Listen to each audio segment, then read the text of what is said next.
Angeles Lakers ready to take on the Detroit Pistons. I'm Al Michaels. Welcome to Los Angeles. And the Lakers almost consider this a birthright. This team has been in L.A. for 44 years. It's the 22nd time they've made it to the finals. This was a team constructed to win this championship when they went out and got Karl Malone and Gary Payton to add to Kobe and Shaq. Anything less than a championship will be a major disappointment. But it's been a crazy path. It's been like a plane ride through a thunderstorm for the Lakers. Meanwhile, for Detroit, a more placid season, even though they changed coaches in the offseason. Larry Brown, the Hall of Fame coach, came in. They have a suffocating defense, and they got an energy boost in mid-year when they added Rasheed Wallace, and he has made a huge difference. Now, with that as the preamble to the bigger story around the country, obviously, over the past day and a half, the passing of the 40th President of the United States, Ronald Reagan, the tribute tonight at Staples Center. And to tell you about it, here's the public address announcer, Lawrence Tanter. Ladies and gentlemen, the nation and the world are mourning the passing of the former governor of California and our former president, Ronald Reagan. Please rise and join us as we honor the 40th president of the United States.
Please remain standing and join us in observing a moment of silence for the 40th President of the United States, Ronald Reagan.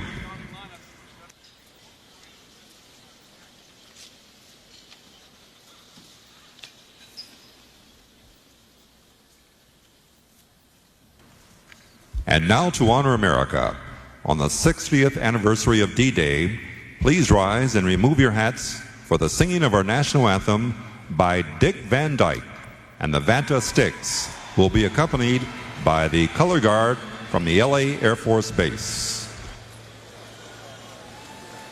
Oh, say can you see by the dawn's early light what so proudly we hailed at the twilight's last gleaming, whose broad stripes and bright stars through the perilous fight o'er the ramparts we watched were so gallantly streaming, and the rockets' red glare, the bombs bursting in air, gave proof through the night that our flag was still there.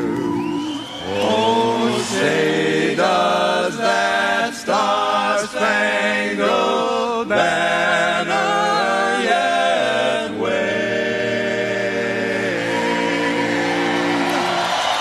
o'er the land of the free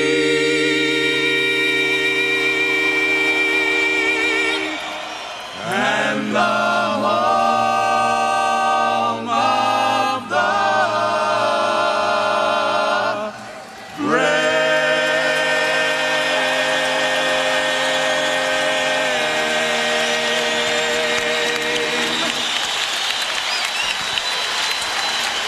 The usual capacity crowd of almost 19,000 settling in. Staples Center in L.A. is the site. And we're back with the tip-off of Game 1 of the NBA Finals after this message and a word from our ABC stations.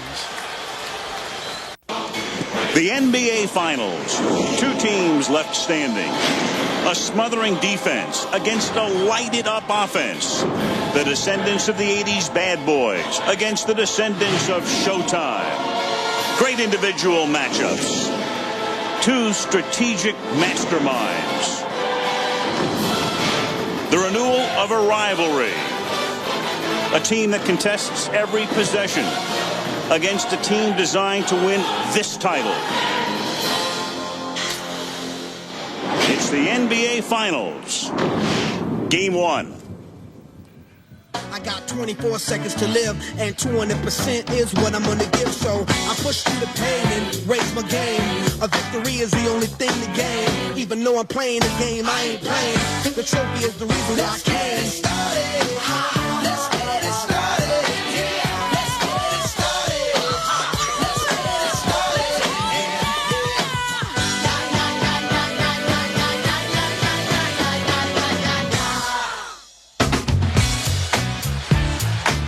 Staples Center in Los Angeles, home of the Lakers since the 99-2000 season. As we get ready for Game 1 of the NBA Finals, the Detroit Pistons against the Los Angeles Lakers. Showtime. Magic Johnson is here. Some of the old Piston bad boys. They'll be around during the playoffs. There was Kareem Abdul-Jabbar, and welcome to Game 1. Al Michaels with Doc Rivers. Michelle Tafoya and Stuart Scott will work the sideline. A lot of people thought the Lakers could win 70 games this year and go 70-12. Didn't happen. They won 56. Detroit won 54. But as far as the Lakers are concerned, they are here. Most people think they will win. They are heavily favored. A lot of people think they will sweep. Doc, I have to look at it this way. I think the Pistons have a lot better chance to beat the Lakers than Birdstone had to beat Smarty Jones yesterday. How do they do it? That's a smart thing you're saying right there, Alan. And this is how they do it. They score points. You know, they believe if they can get to that 85 or 90 number, they know they're going to play defense. And the Detroit Pistons aren't looking at the Lakers like everyone else is looking at the Lakers. They're looking at them as an opponent. They believe if they can get to 85 or 90 points and average that in the series, that they will win this series. And that might be a tough task, though, because in the Eastern Conference Finals just concluded, they averaged only 75 points a game, but they won the series. Let's take a look right now at the Bud Light starting lineups. Billups and Hamilton in the backcourt for Detroit. Prince, and then the unrelated Wallaces. Rasheed, who came over from Atlanta via Portland, of course. And then Ben Wallace in the middle with Payton and Bryant. George and Malone and O'Neal for the Lakers. Four of those guys, everybody but George, will clearly be going into the Hall of Fame someday. And now the ceremonial opening tip with Magic in the middle. James Worthy, former Laker. Kareem Abdul-Jabbar flanking Magic.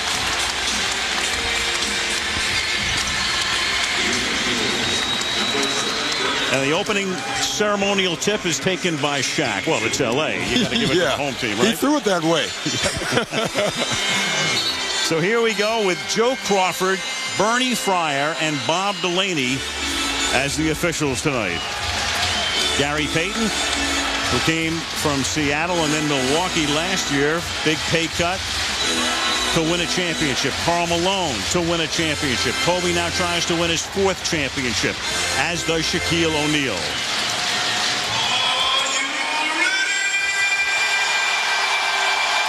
Joe Crawford will send it skyward, and at 10 minutes past 6 in Los Angeles, the NBA Finals get underway, but Shaq was whistled by Bernie Fryer from the side, prematurely going up for the tip. Yeah, he kind of quick jump, if Shaq can quick jump. I don't know if you can put those two words together. But bottom line, you have to let the ball reach its apex before you can hit it, and he didn't do that. And he didn't, so they give it to Detroit, and that means Detroit will also inbound in the 4th quarter. The Lakers will inbound when they start the 2nd and 3rd periods. This is Chauncey Billups working outside. He'll be a key man in the series. And this is Wallace hitting on his first shot. Well, Rasheed Wallace, who was the bad boy in Portland, he was a walking technical foul, but he's been a model of civility since going to Motown. He really has, and he's very important in this series. They believe Rip Hamilton will score. They need Rasheed Wallace to score, and they need Chauncey Billups to score points. Here's Malone on a fadeaway, but O'Neal is there for the putback over Ben Wallace. Phil Jackson saying yesterday a healthy dose of Shaq. Well, I think if you are a prize fighter, you want to come out and show guys your big punch. You're going to see that early. Payton got it, then lost it, but Bryant gets it back. Kobe now settling into the half court.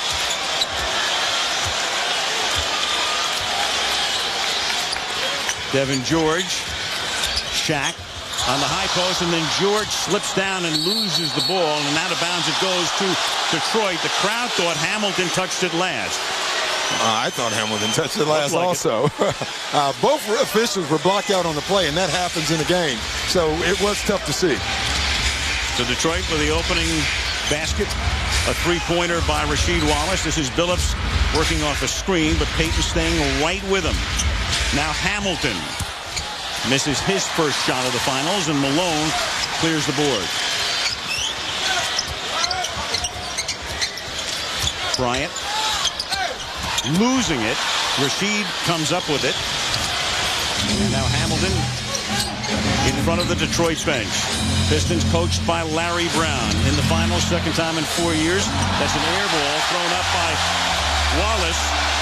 Rasheed is known for offense and defense. Ben is known for defense only. And there was Payton trying to get it to O'Neal, but too high. Yeah, right now you can see Detroit defensively. They're not going to help off Shaq much. They know if someone beats them off the dribble, you can't leave Shaq because that leaves them free. Ben Wallace shooting the air ball doesn't bother the Pistons at all. They're not looking for his offense. That's 3 straight Laker turnovers. And they lost the opening tip because of the premature jump by O'Neal. So we've gone 2 minutes. The score's 3-2, Al. And I can tell you right now, this is exactly the way Larry Brown wants it. Larry Brown's philosophy would be similar to a football coach who wants to keep possession of the ball as long as he can and shorten the game. The fewer possessions the Lakers get, the better it will be for the Pistons. Yeah, and he can't turn the ball over. That's the one thing Larry Brown said.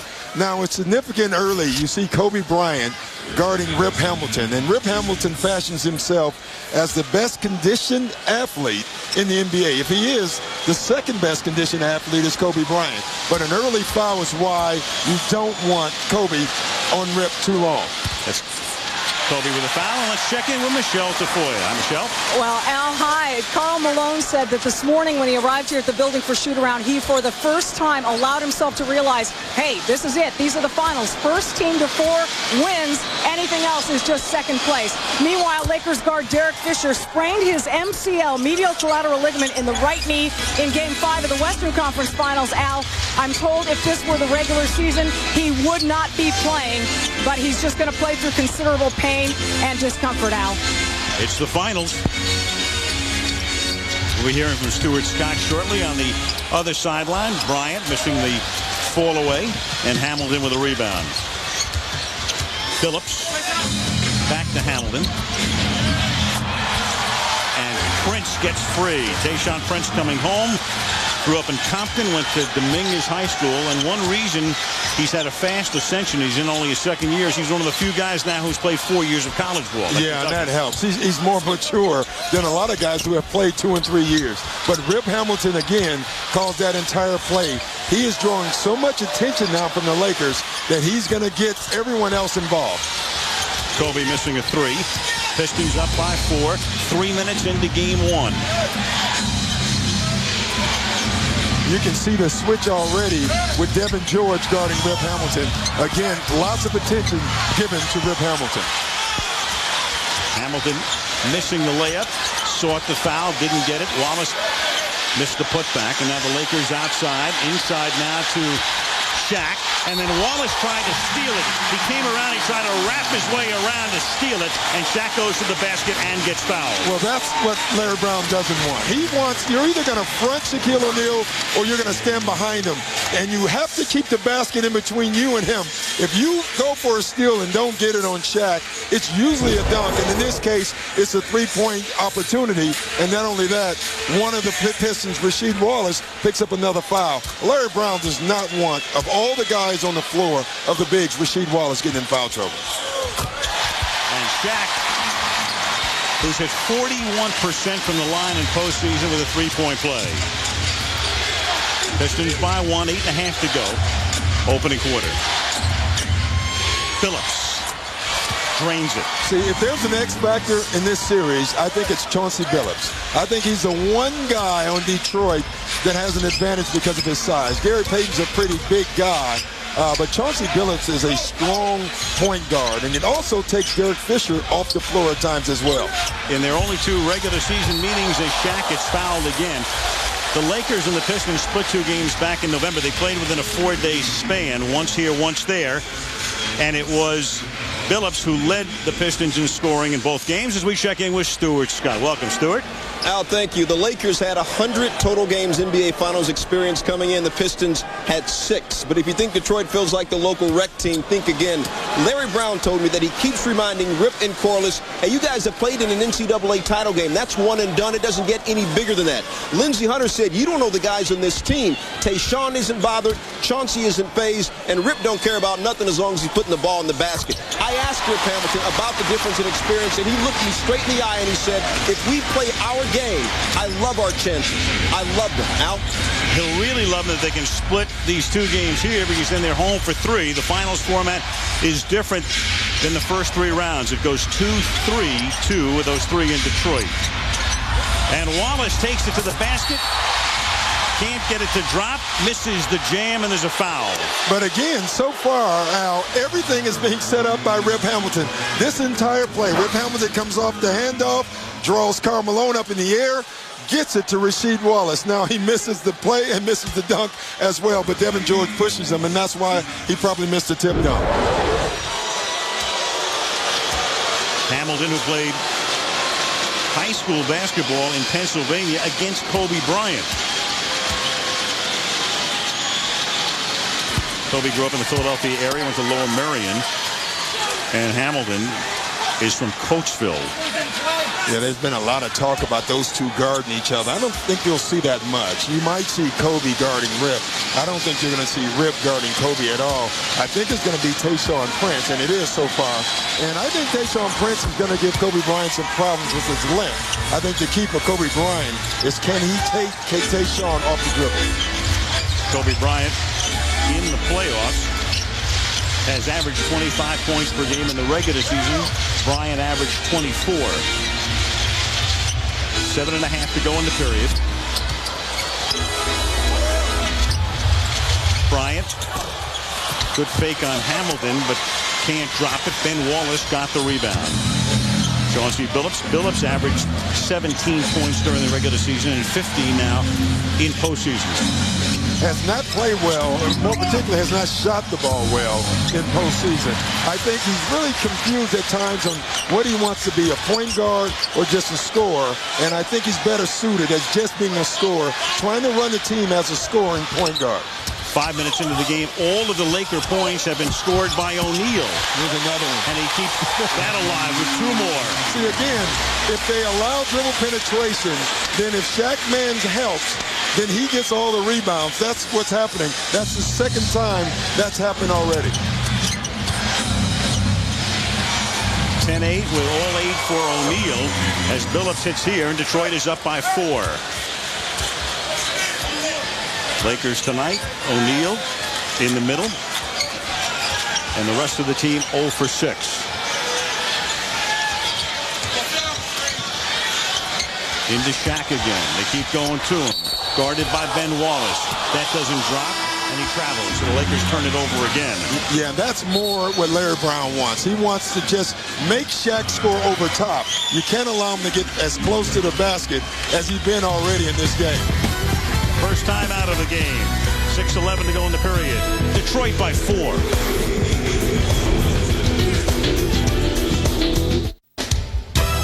The NBA Finals on ABC, brought to you by Toyota Tundra Double Cab. Not just big, life-size. Budweiser. Grab a cold, fresh Budweiser. It's game time. Walt Disney Pictures Around the World in 80 Days, coming to theaters everywhere June 16th.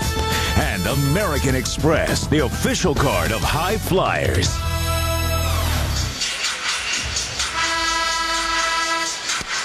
Early evening in Los Angeles. Temperature today into the upper 70s. Pete Sampras very much enjoying retirement, playing a lot of golf, enjoying life. Star Jones from The View, who was here for the All-Star game and got engaged that night. Vin Diesel. There's another Diesel in the building. Yes. That's what Shaq calls himself. Leonardo DiCaprio. That is here. Slim Diesel. Right. And of course, courtside, Jack Nicholson. I don't know if Jack will be in Detroit. We know that, well, Kid Rock will be there.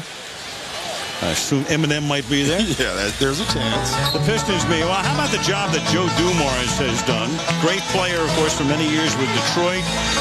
He drafted Prince. He drafted Milicic. Then he brought Larry Brown in to replace Rick Carlisle. He got Eldon Campbell. And most of the deals that Joe has made have turned out splendidly. Prince drives.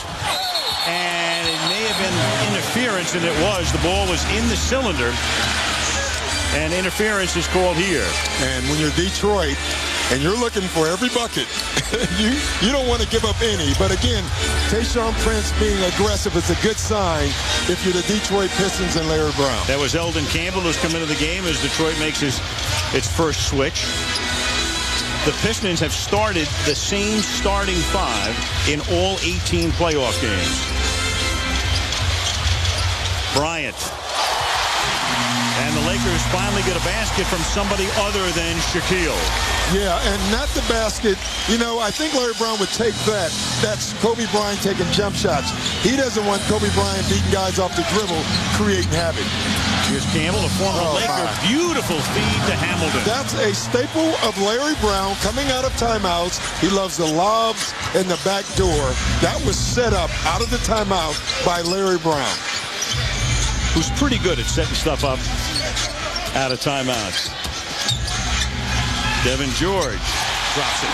You know, one interesting contrast here with the coaches, Doc. Phil Jackson has won 9 titles, seeking a 10th, not in the Hall of Fame. Larry Brown seeking his first, in the Hall of Fame. Well, I think that'll be fixed. Yeah, I'm pretty sure. Pretty shortly, too. 2-point Detroit lead. Larry with Philadelphia over the last 6 years. And, of course, the back and forth with Allen Iverson, so well documented. Who can forget? I mean, Larry Brown is a guy who loves practice more than the games, and he's got a guy going, practice? Yeah, that's a good point. Hardly a match made in heaven. You know, every single player on the Pistons team, they all say this. You got to play the game the right way, because that's what Larry Brown says every single day. Malone missing, but Shaquille is there for the offensive board. Puts it up and drops it and gets fouled. So the game is tied, and Shaquille O'Neal has 10 points in the first 7 minutes and 43 seconds.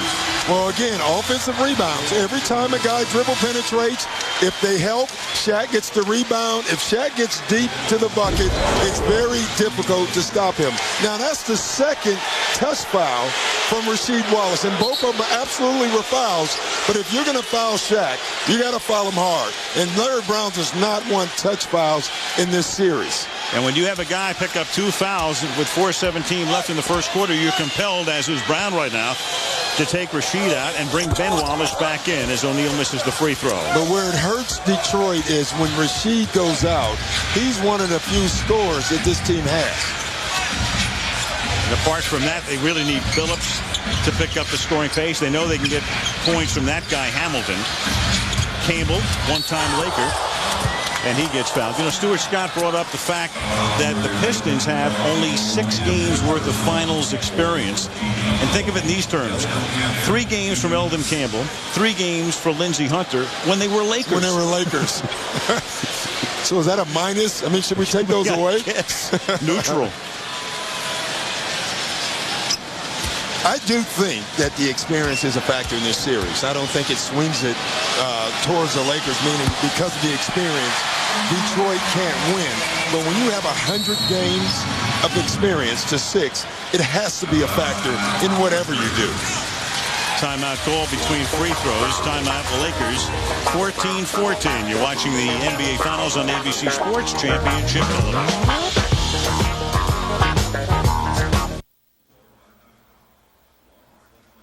We haven't even played 6 minutes yet, and we have 4 turnovers because you don't know what you want to do.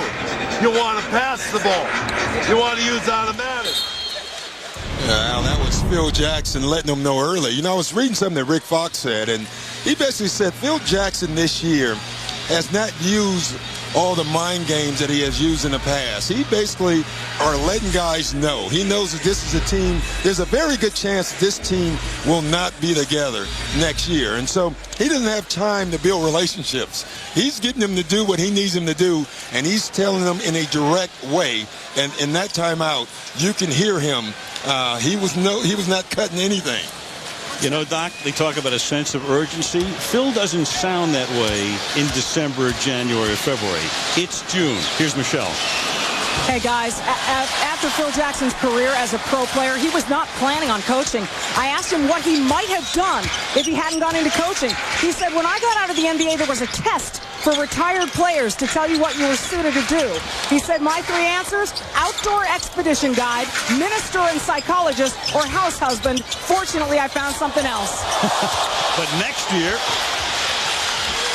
some of those may be available again if he doesn't come back. Here's Billups driving to the basket to retake the lead for Detroit. See, and again, you know, one of the things Phil Jackson, the reason he's upset over the turnovers, he knows that the Detroit Pistons can score off of turnovers, and he also knows if they get to that number, that the Pistons think that 90 number, that it's very difficult to score against this team. So he's making his team understand you have to take care of the basketball. Shaq just got fouled. You know, it's well known with Jackson that he's very much into Zen Buddhism. He meditates a lot, but this year what he's had to do is mediate a lot. Yes. What a year it's been. I mean, you've got Kobe against Shaq. You got Phil and Kobe. You got, is Phil going to come back? Are they going to, you know, renew his contract? Is anybody going to come back? Is Karl Malone coming back? Is Gary Payton coming back? Is Kobe coming back? Shaq wants a new deal. Right.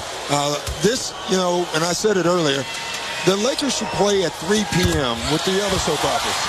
Because that's what it's been all year. But through all of it, we're sitting here in game 1, and the Lakers are still playing. I've never seen a situation like this in sports, wall to wall, from the beginning of training camp. And, of course, you know, you have to go back when you talk to the Lakers with the foul here. Foul on Gary Payton. You go back, of course, to the signing of the free agents. Then you go back to Kobe's Colorado legal situation. I mean, Kobe this year has been, I mean, think about it. He's a defendant by day and a superstar by night. And then you've got Shaq complaining at the beginning of the year about his contract and all of the stuff that went on. And then Malone got hurt, and Karl missed 40 games this year, half the season. Yeah, you know, I thought where it started was when Karl Malone went out. I really did. They started the season out like they were going to win that 72 games. Karl Malone gets hurt. Kobe is having his off-the-court problems. Shaq's unhappy. Phil Jackson's not getting signed again. And I thought that's where things fell apart, if you can call anything that fall apart in L.A., because here again they are playing in a final game. And we haven't even talked about Gary Payton, who just picked up his 2nd foul, and that's why Fisher's in the game, and he immediately turns the ball over to Chauncey Billups, who leads Wallace, and Ben tried the reverse layup and didn't come close. No, that's one where Ben Wallace has to catch it, go straight up and dunk. And again, that's a 2-point opportunity that Detroit should have had, and they didn't get. George guarded by Prince. Now Bryant with 5 on the 24. O'Neal Malone has to put it up. And Ben Wallace skies for the rebound. 3-point Detroit lead, a little more than 2 minutes remaining in the opening period in game one. Second game here on Tuesday. Then to Auburn Hills, to the Palace outside Detroit, game 3 on Thursday as Prince drives and can't get it to drop. Now Fisher underneath. And it's a jump ball, clean block. See, now, they've had a block shot. The Lakers have had 5 turnovers. Most likely, and I'm just a guessing man here, Elton Campbell's going to win this tap over Derek Fisher. That is exactly like a turnover for the Lakers. And the last time before that, they shot the ball with 1 second left on the shot clock. So, again, if you're Detroit, you like the pace of this game.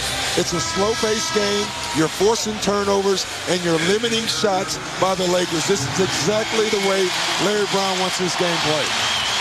Kareem Rush comes into the game, gets a big hand because he was the hero in the clinching game against Minnesota the other night, hitting 6 3-pointers. Lindsey Hunter came into the game replacing Chauncey Billups.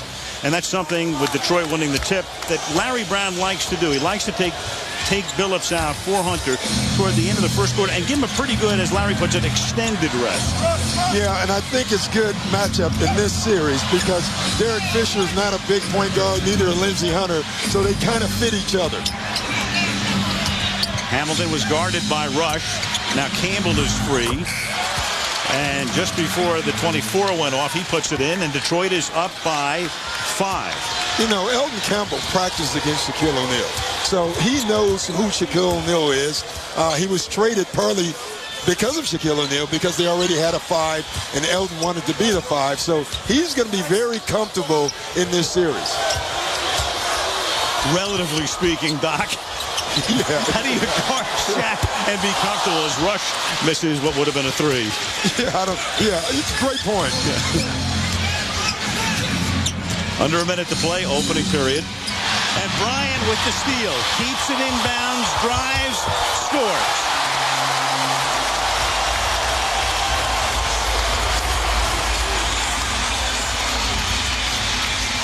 Kobe Bryant now has 4 points. O'Neal is already in double figures with 11. Rasheed Wallace is the leading scorer for Detroit with 5, but he's on the bench. Now to Ben Wallace, and Shaq gets there and commits the foul. Joey Crawford calls it. So back to the Bryant steal now. Well, this is more of a careless pass, Al. I mean, you could see Kobe sneaking up before the pass was even thrown. So pretty easy steal. Not an easy basket that he makes. Kobe Bryant makes the toughest shots look so simple at times. Ben Wallace is a Shaq-like free throw shooter. He hit 49% during the regular season, 48% in post. I wouldn't kid you, Dan. No. You know, it's funny that because Shaquille O'Neal is such a great player that we talk so much about Shaquille O'Neal as a free throw shooter, yet Ben Wallace is an all-star player on another team, and you don't hear a lot of talk about him as a free throw shooter, and probably because he's not a big scorer, so he doesn't get the ball as much. Right. I mean, Shaq's a guy who's going to average in the mid-20s, and Wallace is a guy who averaged only 9.5 this season. Darvin Ham comes into the game for the Pistons. Put a little pressure on as the period winds down. And all that pressure is for the Lakers to use clock. That's all Larry Brown wants them to do. He wants to get them down late clock situations and then play his defense. 6-second differential. And that gets blocked by Wallace, but they're going to call goaltending. 21-19. Excellent move. I tell you, goaltending is such a tough call. It really is. You can make a case that was going up, but it was also over the cylinder. And now with less than 4 seconds, Slava Medvedenko, who's come into the game, fouls Hamilton. And you're talking about bad fouls. You know, That's with 3.9 on the clock to end the quarter, the last thing you want to do is foul a guy behind the three-point line with no chance of shooting at that time. Hamilton at the line. He's wearing that plastic mask because of a broken nose, so he wears it to protect himself. I mean, he looks a little bit like Anthony Hopkins in Silence of the Lambs. Yes, he does. And you know, you can make a case that he's been eating up to his opponent. Yes. Stop. And we didn't even rehearse that. That's why I'm really going to miss him. 22-19, Detroit by 3. Lakers will get off one more prayer here as Bryant from half court. Ooh. Missing there.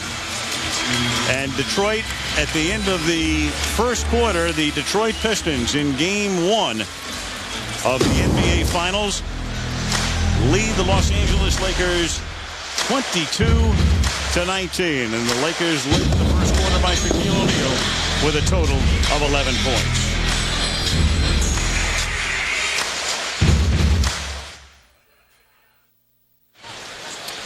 Lakers in the first quarter held to 19 points. The Pistons in the 73 quarters they have played now in the playoffs have held their opponents 40 times, Doc, under 20 points. You know, the Lakers, in watching them all year, they took games off. They took weeks off.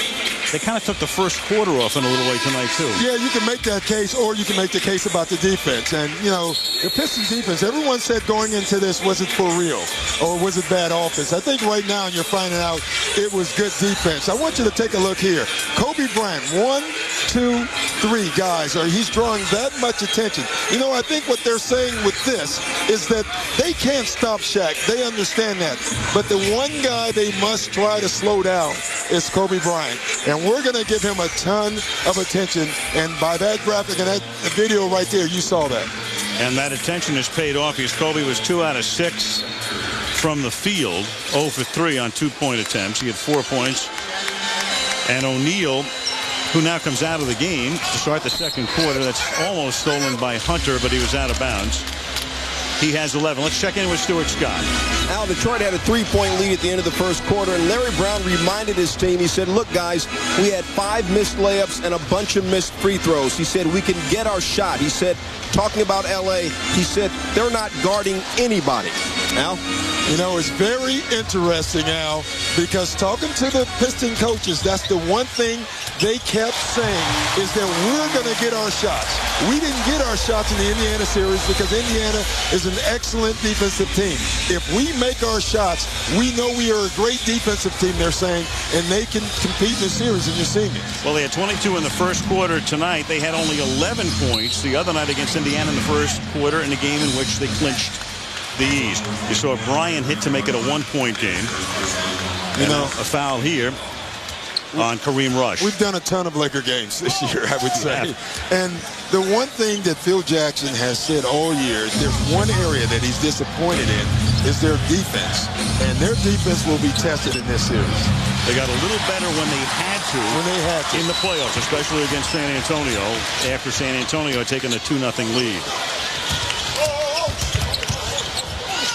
Rush to Medvedenko.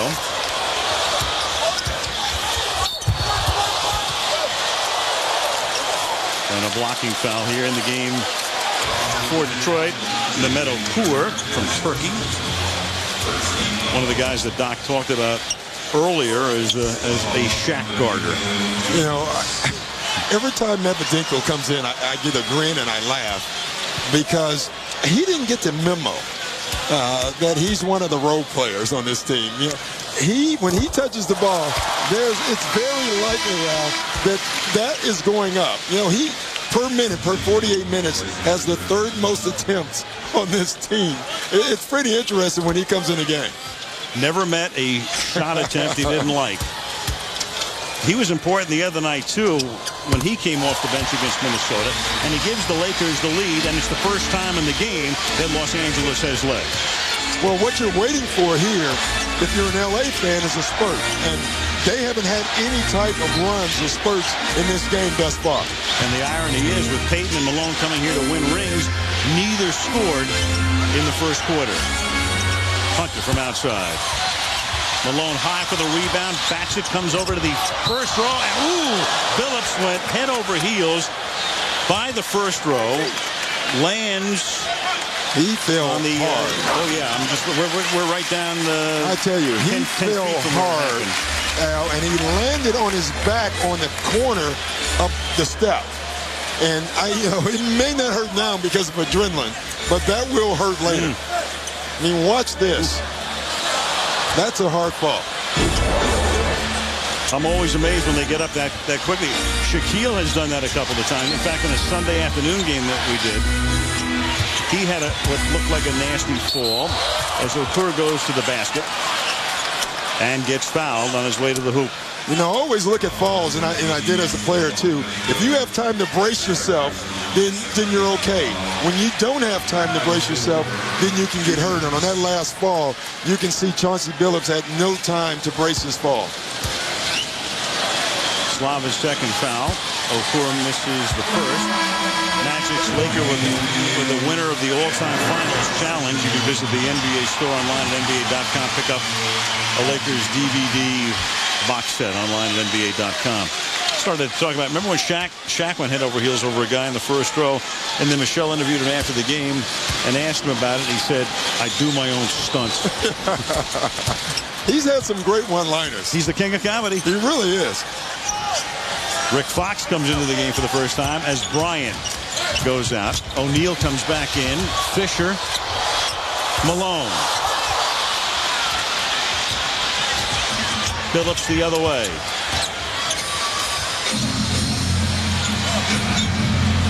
Ben Wallace gets by Malone and then stepped out of bounds. So he got by Karl, but not before he stepped on the end line. Detroit turns it over. I tell you, if you're Larry Brown, you're a little upset because you've had a golden opportunity so far in this game to have a big lead. They've missed layups. They've missed close shots. They've not converted on turnovers, and that's what they have to do to win this game tonight. His team has turned the ball over 6 times now, and the Lakers, who had 4 early turnovers, have a total of 5. 2 minutes into the second quarter. O'Neal. And again, he'll go to the free throw line. But again, that's Corliss Williamson. So, we talked about 4 guys they can put on him. Corliss Williamson is the 5th guy that they're going to use his fouls also. The one thing Detroit has an advantage on, they are extremely deep. And they're going to use fouls every time Shaq gets close. So this is not hack-a-Shaq. This is hack Shaq when he gets close to a bucket that you know he's going to score on. Shaquille O'Neal with 12 points. He has scored 25 or more points in 19 games that he has played in the NBA Finals. This is his 4th. The record, Michael Jordan with 20. So Shaq well on his way to equaling that mark with 13 now in the 13 minutes he has played.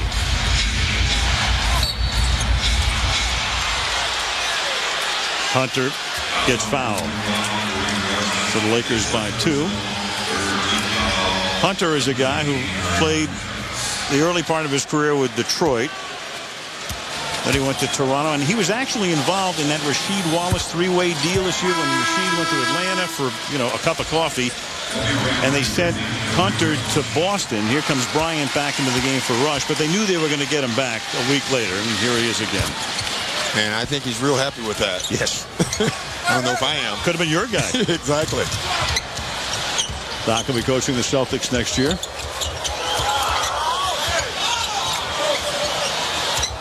O'Neal coming out high. And then Kobe. This is what would have been a long 2.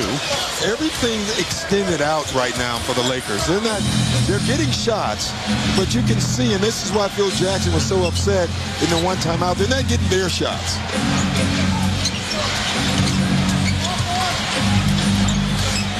Hunter pressured by Fisher. Shaquille comes away from the basket.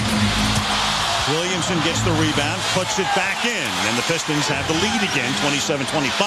Yeah, and that's a tough matchup for Rick Fox. I mean, Corliss Williamson is usually guarded by 4s. They put him in at the 3 spot. That's a very tough matchup for Rick Fox, especially down low.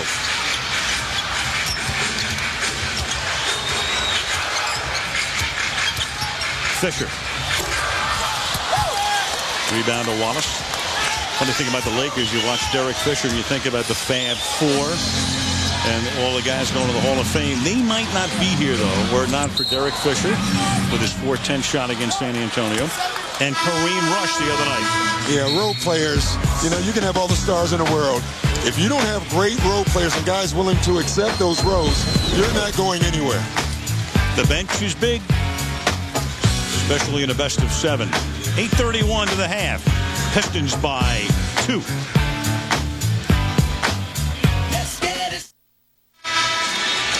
Steve Coogan and Jackie Chan are there, Doc. They're going to star in Around the World in 80 Days, a Disney film that comes out June 15th. We had to do that or we'd be suspended. Yeah, and that's how we feel. We've been around the world. Yes, we have. Jim Belushi is here tonight. Chris Rock, a regular at Laker games. He's shaking his head like it's the media. Dustin Hoffman, kissing, I hope, a relative. Or else.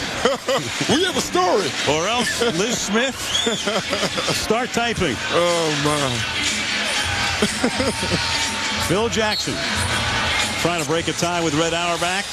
Most championships, NBA history. Bryant and O'Neal, 19 points. Rest of team 6. Malone gets the rebound. 8.5 to go in the half. Detroit up by 2. Fox, who missed half the season, mending his broken foot, which he sustained in the playoffs last year. Now Shaq against Okur. 3-second violation. Yeah. He was in the paint before he caught the ball, wanted to take the shot. The double team prevented him from taking the shot. So easy call for the officials. Doc, in reality, a 3-second call really means what? You're in the lane 4 seconds? Yeah, exactly, because it takes a second to get in the lane. Right. And it takes a second before they notice you. See, again, tough matchup, and Larry Brown knows that. One of the things Larry Brown does is he tries to find a weakness defensively on the other team, and then he'll keep going to that weakness. Right now, he thinks he has an advantage with Corliss Williamson. So if you're at home, look for the Pistons to keep going down there until the Lakers do something about it. Williamson, this is the first. Very few things in sports like a Game 7. There'll be one tomorrow on the Gulf Coast from Tampa. It'll be the Calgary Flames and the Tampa Bay Lightning. Gary Thorne and John Davidson, Bill Clement, John Saunders, Barry Melrose, the whole crew going down for one of the great things in sports, a Game 7. If there's a Game 7 in this series, it would be 2 weeks from tonight right here. And it would be great to have one. I thought the puck went over the line. I don't know much about hockey, but that was a goal. I'm calling JD right now. Hold on. O'Neal got it back from Fox, but Okura was there to slap it away. These two teams met in '88, and the Lakers beat Detroit in a 7th game. 6 on the shot clock now as they inbound. And then the following year, they met again, and Detroit swept Los Angeles. O'Neal. Again, way too deep, Allen. You know, again, they do not want Shaq to have those type of shots, obviously. They're trying to force him away from the bucket. But so far, in Game 1, in this game, Shaq's getting way too close to the hoop. 15 points. He's 5 of 6 from the field, and Shaq is 5 of 8 from the free throw line. Hamilton. Travel. 7:11 remaining. First half in Los Angeles. Larry Brown's Detroit Pistons hanging right in on top by 1, 28-27. The Lakers' dominant man tonight has been Shaquille O'Neal with 15 points. Chauncey Billups, the leading scorer for Detroit, with 8. Game 1 tonight, Game 2 here Tuesday, and then it's on to Detroit for 3. O'Neal, foul. You know, you look at that move right there, and you look at Shaquille O'Neal and the size, and what is he reported as what he weighs now? 360? 340, I think. Well, he weighs more than any of those.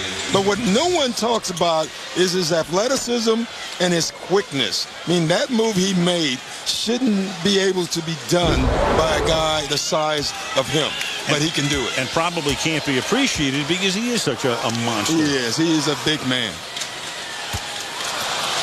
5 and 9 now from the free throw line. You know, I know hitting Pedro is very difficult, Al, but I think guarding Shaq is pretty tough also. I would put that in the top 10. Devin George, Karl Malone, Gary Payton, Kobe, and O'Neal are the Laker 5 on the floor right now. Prince, Hamilton, Billups has come back. And you've got Ben Wallace in the game and Eldon Campbell for Detroit. 28 all. Approaching the halfway mark of the second quarter. Campbell, just like practice for a number of years, against O'Neal.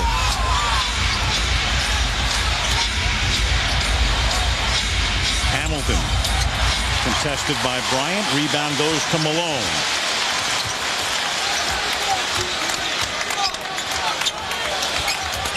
Again, Payton and Malone still scoreless. 0 for 7 from the field between them. For Shaq, it's a different story. He dishes it off to Malone, and Cross still can't get anything to drop.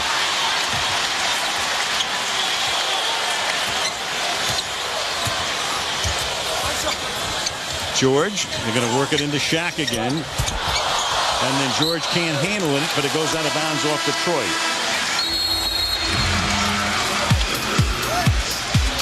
Timeout here. Los Angeles with a game tied 28 all. ABC Sports, home of the NBA Finals. The NBA Finals on ABC, brought to you by Sprite Remix Berry Clear. Rethink, remix, refresh. The new Chevrolets, 10 new cars and trucks in 20 months at American Revolution. And Coors Aspen Edge, so good it doesn't even know it's low carb. Back we come to Staples Center. Al Michaels, Doc Rivers, Michelle Tafoya, Stuart Scott. Phil Jackson said they will see a healthy dose of Shaq, and he wasn't lying. It's like castor oil for the Pistons. No, he knows that's a matchup that Detroit cannot handle, and the Lakers have gone to him almost exclusively every possession. And when you look at it, where he's caught the ball, most of them have been dunks, and Larry Brown doesn't want that. Look at the fouls already. He's drawn 4 fouls already from the bigs of Detroit. That means they have 20 fouls left. Shaq has played 17 of the 18 minutes. Got a brief blow at the end of the first quarter. Lakers inbounding 11 on the shot clock. Hamilton tried to steal but couldn't. Bryant to Malone. 5 on the shot clock. Here's O'Neal. He'll take it up. Tayshaun Prince back for Detroit. Now that's the 3rd time that the Lakers have taken a shot with less than 2 seconds on the shot clock. That's good Detroit defense. Billups. And Campbell got the rebound and also I think got poked in the eye or hit in the face as that one drops, and it's a 3-point Detroit lead. Yeah, Billups has to play well. Again, he is the X factor in this series, in my opinion.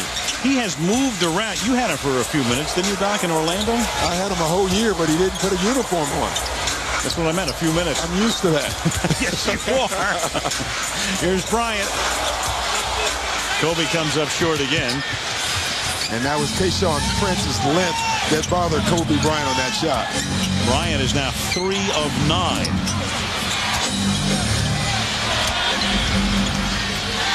Wallace over to Campbell. Malone gets the rebound, but the quick hands of Hamilton. He still can't get possession for Detroit, though, as Kobe swings it over to a wide-open George for 3. 31 all. And that was all caused by the steal and not steal by Rip Hamilton. I tell you, in this league, if you go for a steal and don't get it, most of the time, the other team scores. The guys are just too good. Campbell, the bounce pass to Hamilton, but he fumbled it out of bounds. Larry Brown, he's the oldest man to ever coach in the finals. Larry's 63. Also coached in the finals with Philadelphia when he was 60. You know, Doc, you think about it. Since the calendar turned to 2000, Dick Vermeil won a Super Bowl at age 63. Scotty Bowman won a Stanley Cup at 68. A whistle here. Jack McKeon won a World Series at 72. At least there's one profession that doesn't have this mindless obsession with a young demographic. Yeah, in coaching. So what you're saying is I don't have a chance. Doc, you're kind of right in the middle here. Yeah, I'm getting there. You stay with me for a few years. Then we get you a little savvier. There is some truth to that. I mean, if you have experience, you have experience, and especially in coaching. It's not like the coaches have to go out there and play. You need that experience, and I think the older coaches can relay that. And some of the younger coaches, obviously, because I'm young, I must say that, can do it as well. But Larry Brown, I played for this man, and he is all about the game of basketball. Phil Jackson is the same way. The things that stand out to me from both of them, they're both communicators, and they both have the ability to sell their players on playing the game through roles. Phil is 58. By the way, how good does Larry Brown look for a guy who's 63? Yeah, that's amazing. Campbell to Prince. I guess coaching is like horse training. The older horse trainers always look great. I don't know, is it being outdoors? Yeah. With the whole thing. But maybe being around young guys. Oh, I don't think that hurts. Dr. Jack Ramsey was doing the game on radio in his 70s. Bryant misses. 33 all, 3:23 remaining in the half, and Larry Brown's going to stop it. Timeout, Detroit. 3:23 left in the half. 33 all in game one.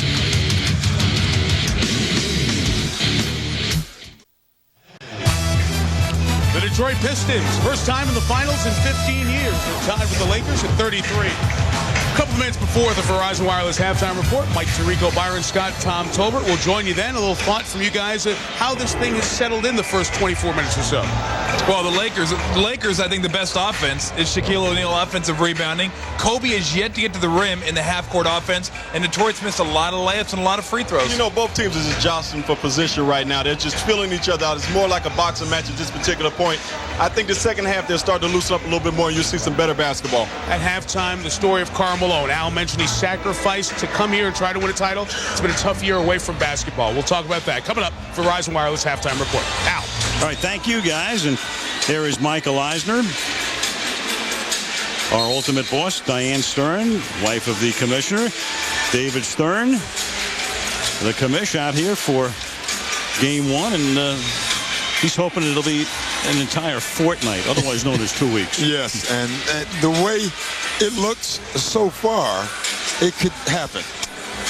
You know, Doc, one thing we should talk about right now is the change in format. In the earlier rounds, it goes 2-2 and then 1-1-1. You go back and forth.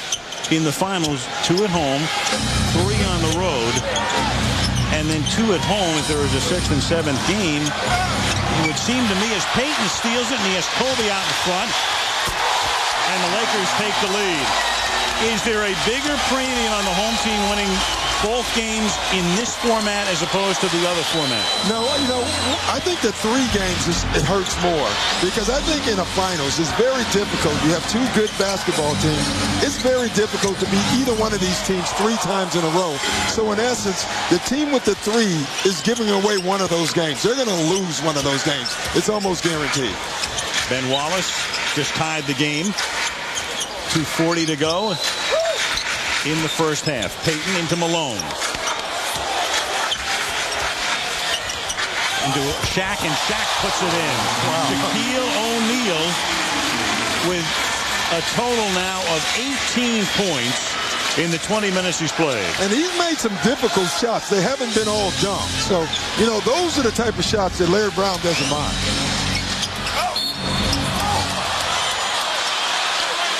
Campbell missing, but goes to the free throw line. 28 points now, 28 of the Lakers' 37 points from the 2 big guys, and Malone and Payton still haven't scored. Well, you knew coming into this series that there was no answer from Shaq. Well, the Lakers have already proven that there is no answer for Shaq. What we didn't know is if they can get Kobe on track, and really so far they have not. Kobe has got some steals and got an easy bucket there, but it's been difficult scoring for him thus far. Bryant is 4 of 11 from the field. 0 for 2 from beyond 3. 1 of 2 for Campbell here with Malone with the rebound. Yeah, I think this is a key stretch in the game, and obviously the first half is how you close out the half. Detroit wants to try to close this half out with the score at where it's at, or even take a lead. And O'Neal gets fouled. Meanwhile, Rasheed Wallace, such a big part of their success, has not played in this quarter because of 2 personal fouls. Here's Michelle. Hey, guys, during the last timeout, Phil Jackson and his staff talked about executing the offense. They told the team, we're not moving the ball, we're not doing the things we've talked about doing, and this is much more about us than it is about Detroit. Way too much dribbling, not enough passing. Since that timeout, Doc, how have they responded? Well, they've gotten 2 turnovers. That's basically what they've done. But Phil Jackson is right. The Laker in the triangle offense is an offense predicated on ball movement, not dribble movement. And if you watch the Lakers thus far in this half, it's all been off the dribble. That's not the way Phil Jackson and his Lakers staff wants them to play. And I don't think he believes he can beat the Pistons playing that way. Shaquille O'Neal now has 20 points and stopped the presses 8 of 12 from the free throw line. That misses the rim. O'Neal gets the rebound. 30 points, 30 of the 39, but they're up by 3. Most points for Shaq in any half in this year's playoffs. Lakers playing their 18th postseason game. O'Neal trying to get it underneath to George and couldn't get it through Campbell. Ticking down to a minute. Williamson. That's one of the few guys that Karl Malone would actually get out of the way for. Think of the dirty work Malone has to do. He had Duncan for 6 games. He had Garnett for 6 games. So he hasn't scored, but he's always a factor. Stolen by Detroit. Here's Billups. He goes all the way and then drops it off, and the foul is committed here. Williamson going to the hoop. Gary Payton gets whistled, and that's the 3rd foul on Gary Payton. He's the first Laker with 3 fouls. In fact, he's the first guy on either team. Now, are you surprised that Larry Brown hasn't put Rasheed Wallace back in the game here in the second quarter? I'm really not. You know, I think Larry Brown is counting fouls right now as much as the score. He's looking at the scoreboard. He sees it's a 1-point game, so they're safe. This way, you go in the second half, and you have 4 fouls to use from Rasheed Wallace. I guarantee you, if it was an 8 or 9-point deficit, you would see Rasheed Wallace. Sometimes coaches, they don't just go by seconds. They just look at the scoreboard. And that's what he's subbing by. He's not subbing by minutes. He's doing it by the score. And as long as the score stays close, keep Rasheed on the bench, we can use him in the second half. Payton goes out with his 3. Fisher comes in. Final minute of the first half. And Detroit has the lead by 1. You know, this will be the 18th straight time now for the Lakers that they have not scored 50 points or more in the first half. So, you know, we talk about the Pistons offense. Right now, the Lakers offense is not as well and not that great either. George passed up the 3, settles for the 2 attempt, doesn't get that. Malone comes up with the ball. Now the Lakers should move it back outside because they can run the clock just about all the way down, but Bryant will take it there anyway. They could have taken the clock down to about 2, but Kobe saw the opening, and the Lakers have the lead. And he never saw the clock. Yeah. That is the one guarantee, because when the ball was going in the bucket, I was looking at Phil Jackson and his staff. They were all shaking their heads like, no. Now they're going, yes. Lakers by 1. Timeout, Detroit. 15.4 seconds remaining in the close opening half. Lead is seesawed. Game available tonight in HD and SAP. Right here on ABC. Rasheed Wallace is going to come into the game 15.4 seconds, and of course you risk a 3rd foul, but that's the one thing I would least expect from Wallace at this point. Yeah, and they have the ball, so they're going to take the last shot. And what Larry Brown is saying is we're going to spread the floor with Rasheed. He's not going to be involved until the last second, so really tough for him to get a foul. Hamilton drives on Bryant, and then Kobe rejects it. Hamilton saves it from going out of bounds, and then a double dribble. Great defense. You know, the thing about Bryant, if you're a casual basketball fan, you know about Kobe. You know about Kobe in more ways than you care to know. But you think of him on the basketball floor as an offensive guy. He's also a tremendous defender. He really is. And one thing that should be of note, you know, no one really wants to guard Rip Hamilton, but Kobe Bryant said in practice this week, and he asked Phil Jackson, please put me on him. I can guard him.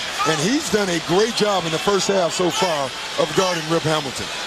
Hamilton is 1 for 6 being guarded by Bryant and has turned the ball over 5 times. Fisher, final shot of the half.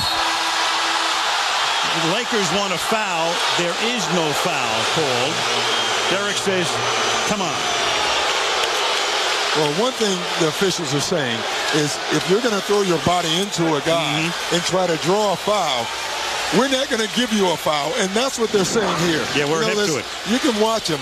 See, that's Derek Fisher bringing the contact to Lindsey Hunter. It looks bad, but it wasn't. That was not a foul. Here's Michelle. All right, with Kobe Bryant. Kobe, you said coming into this game, one of the concerns was your lack of familiarity with the Pistons. What did you learn in this first half? Well, you know, we're still trying to get a feel for their rhythm. You know, it's the first time we really played them, so it's kind of like two heavyweight boxers filling each other out. And you and Rip are part of that. You know Rip from high school. You played against him here in the pros. How hard is he making you work on defense?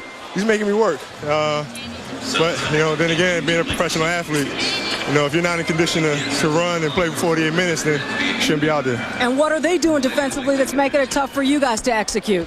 You know, we're just not familiar with what they're trying to do defensively. You know, it's a matter of us becoming more familiar with their tactics and their strategy, and then trying to adjust. Kobe, thanks for stopping. My pleasure. Back it to you, Al. Okay, thank you, Michelle. So 41-40, the Lakers on top at the half in the first game of the NBA Finals at Staples Center in Los Angeles. Coming up, the Verizon Wireless halftime report. Mike Tirico, Byron Scott, Tom Tolbert. We'll take a close look at the first half with the Lakers on top by 1.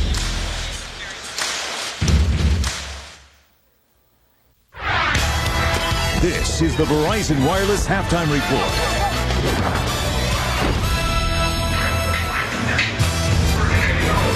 Game 1 of the finals, and Shaquille O'Neal has his most prolific scoring half of these 2004 playoffs. 20 points, half of Detroit's total, half the Lakers' total almost. 41-40, Los Angeles leads. Welcome with Byron Scott and Tom Tolbert. Mike Tirico, I'm going to come to you, Tom, right away and start with Shaq's dominance inside, because we talked about his great finals play and that he might not be able to do it against the Pistons. Thus far, he has. He's been unbelievable. And where he's done his damage, and this has been the Lakers' best offensive set, if you can call it that, is his offensive rebounding. He has dominated the offensive boards for so far, and not just offensive rebounds. We'll talk about that in a second. I want you to talk about Kobe. Yeah, we're looking at Kobe right here just being up Rip Hamilton. And I thought Kobe did a fantastic job of really taking that challenge. And that's what we talked about at the beginning of this show, is that this is what Kobe loves. He loves a challenge. He accepted that challenge and did an unbelievable job of shutting down their primary scorer, which is Rip Hamilton. And that's why they haven't been able to get more than 40 points. And the Lakers, why they're scoring 41, are the easy hoops that Shaq is getting. Yeah, can we just replay what I said like 20 seconds ago? Go ahead, say it again. It's been their best offensive set. I think I said that before. But not only has he got 4 offensive rebounds, he's scored on the offensive rebounds. I mean, he's made him pay. Right here, and this is, you're going to live with this. I mean, this is a fadeaway jump shot from Shaquille O'Neal. No problem with that one. But the other offensive rebounds, point-blank range, just grab it, lay it up. Then you're going to see another one where he just kind of finds this one. He's just in the area. Malone shoots it, misses it. He's just so big. You see Ben Wallace flying out of the picture. He gets it and lays it up. And I think Detroit is doing a fantastic job keeping Kobe away from the rim in the half court. He's got a couple breakaway layups on steals, and then with about 20 seconds left in the half, he got his first layup in the half court. They've done a good job there to keep doing that. If you're worried for the Lakers, 9 points from the non-Shaq and Kobe players, nothing from Gary Payton and Karl Malone. Los Angeles leads by 1 at the break. Al had mentioned how great it would be to have a 7th game in the NBA Finals. We've only had 1 in the last 15 years. Knicks and Houston in '94. But as our series starts, the NHL series has Game 7 and concludes tomorrow night here on ABC. For a preview, let's send you down to Florida. John Saunders and Barry Melrose. Mike, if you get a series like this one in the NBA, you're in for a great one. We are headed to a game number 7. And last night, it looked like Calgary had won the game. Martin Jelena has the puck go off his skate. It looked like it crossed the goal line, but it was ruled no goal. So on to the second overtime where Martin St. Louis gets the game-winning goal. Brad Richards and Jerome McGinley have been the stars of these teams. The winner of the series is going to be the MVP. Exactly. The Conn Smythe Trophy in the NHL. Again, has been the best player in the world for basically 2 months. He wasn't in Game 6. Brad Richards was the best player in the world in Game 6. 2 goals, and he was on the ice for the winning overtime goal, John. It promises to be a tremendous one. The folks in Calgary, they call this the Red Mile. They thought they'd be celebrating last night after Game 6, but they have to wait for a Game 7. In Tampa, they watched from outside the Forum and cheered as Martin St. Louis gets the game-winning goal. And don't forget, tomorrow night at 8 o'clock Eastern Time, we will have Game 7 of the Stanley Cup Finals. Mike, back to you. John will be watching when we come back the emotional story of Karl Malone, the memory of his mom, some of the fuel in these finals. And to be right here now and be the person I am now because of her, I can say, you know what? I get the energy from somewhere. I know I will, because she always did. So I'll be fine. The Verizon Wireless Halftime Report, brought to you by Verizon Wireless, the only wireless provider that allows you to vote for the NBA Finals MVP. Can you hear me now? Good. Welcome back to the Verizon Wireless Halftime Report. So many of the Detroit Pistons experiencing the finals for the first time, including Ben Wallace, a goaltend there. He only had 3 points, but 5 rebounds. His Pistons down 1 here at the half. Well, as we mentioned earlier, Karl Malone didn't score in the first half. 19 years in the NBA, and this very well could be his last year. His focus, trying to get a championship. He sacrificed millions of dollars in salary to be one piece of this Laker team. His focus for this year, from a couple of different special ladies in his life. The success of his daughter, a championship player for Detroit's team in the WNBA, and the loss of his mom this past summer. For more on Malone's emotional state heading to these finals, here's Al Michaels.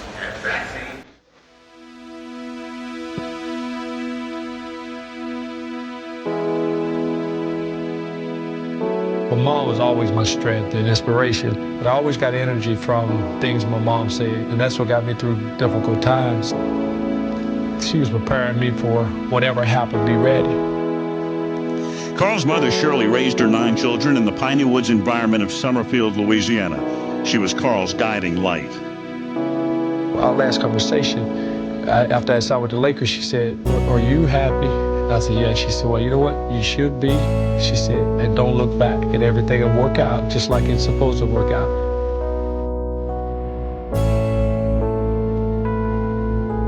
She always said, "Boy, I can tell when you're working hard. I can tell when you're going through the motion." She said, "Don't let me turn that TV on and see that." And sometimes when I don't feel like got it, or I don't feel like doing it, I think about that. And I get a little extra energy from somewhere. My mom used to tell me all the time, if anything worth having is going to be hard work to go with it. I just remember her quote, "If it's easy, I don't want it." But I look in the mirror now and say, she did a hell of a job. And to be right here now and be the person I am now because of her, I can say, you know what? I get the energy from somewhere. I know I will, because she always did. So I'll be fine. Karl Malone turns 41 next month. During a tumultuous year that may end up being his last in the NBA, Malone has had to find balance between his quest for that elusive title and coping with the loss of his mother. Other than her being here right now, I don't think I would want it any other way, the way it's playing out right now. Part of me is lost from now on, and I'll never get it back. I'm not playing the game now to win a championship. It's part of me is playing to fill a void, and playing because I still picture her there. And it's not a day go by I don't think about her, and it's not a day go by I won't think about her.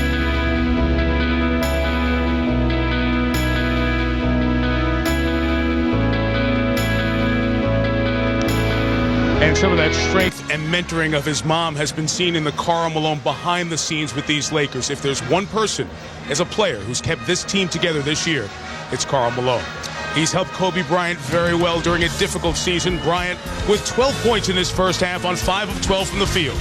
Lakers by 1 at the break. Al and Doc have half 2 for you after this. This halftime report presented by Verizon Wireless. We never stop working for you. The second half is next after this message and a word from our ABC stations. Can you hear me now? Good. Al Michaels, Doc Rivers, Michelle Tafoya, Stuart Scott. Staples Center, the Lakers on top 41-40. Shaquille O'Neal with 20 points. Kobe Bryant has 12. And Doc, one of the things people were talking about coming into the series is Kobe Bryant, Rip Hamilton. And that's been pretty one-sided to this point, at least for the first half. Yeah, it really has. I mean, and what they were talking about was if Kobe could guard Rip Hamilton, and he's done a terrific job. He has chased him all around the court. You know, we said it in the opening that Rip Hamilton fashions himself as the best conditioned athlete in basketball. And my point is, if he is number one, then Kobe's 1A, because Kobe is a great athlete who is also in great condition, and he's done a terrific job. One area I think Rip has to do a better job is away from the ball. I think he's going to struggle in this series with the ball in his hand trying to score on Kobe. I do think he can score on Kobe off the ball. 41-40, the Lakers on top by 1. Here's Michelle. Well, you know, guys, when Kobe Bryant came out of the locker room, he looked at me and said, Pistons, huh? Interesting. And I spoke with the coaching staff, Kurt Rambis in particular, who said Kobe's done a terrific job guarding Rip Hamilton. He said Kobe's long, he's strong, it's a team effort, but he's done a great job. He said we need to do a better job of handling their pressure. We have ways to get through it. We need to use those ways and handle their defensive pressure better. Now over to Stuart Scott, who is handling the Pistons. I talked to Coach Larry Brown coming out of the locker room, and he said we got to keep Rasheed in the game without fouling. Rip Hamilton goes 1 for 6. We missed a lot of baskets. Rips has 5 turnovers, and we're still in this. I said, Coach, can you feel good about still being in it? He paused. He said, yes, but we got to keep Sheed in the game, guys. Yeah, that's an interesting point because Wallace played only 8 minutes in the first half, so he was barely a factor. We talked about Hamilton, and yet here is Detroit. They've had the lead several times in the game, down by only 1. Well, and you look at how the Lakers scored. You know, 23 of their 41 points were either second chance points or off the Pistons turnover. So they haven't scored much at all in half-court offense. And that's what Rasheed Wallace can do for you. So he starts the second half and drains a 3.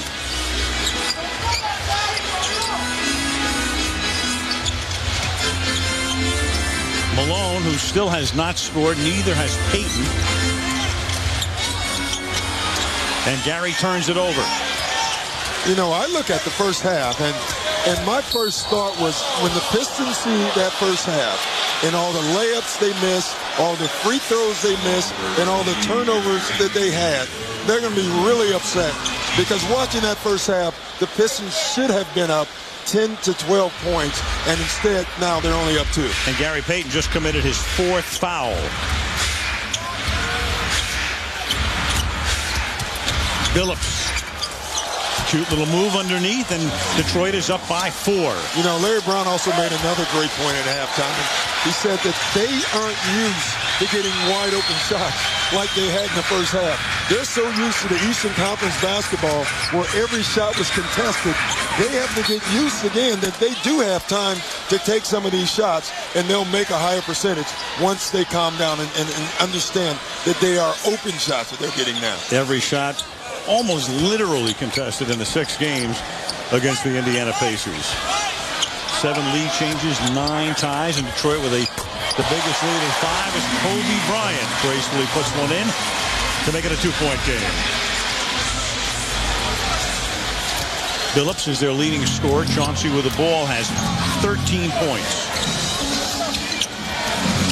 Here's Hamilton over Bryant. See, that's where he can get his shot off. And even there, Bryant was quick enough to come back and contest the shot. Bryant gets by Rasheed Wallace, misses it, but then Wallace drops it out of bounds.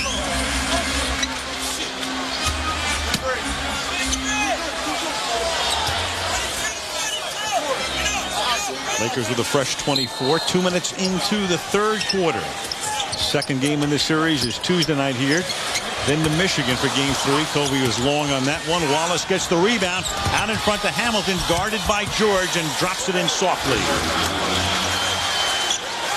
And Brown's team up by 4.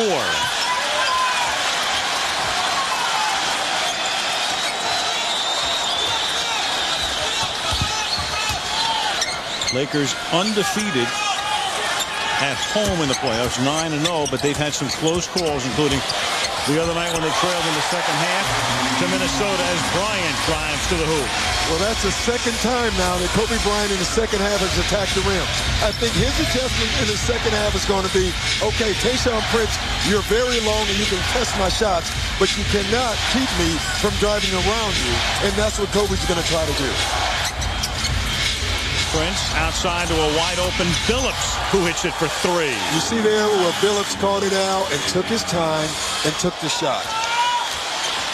Billups, as you mentioned, such a key factor in this series. Probably what is in vogue now to call it the X factor.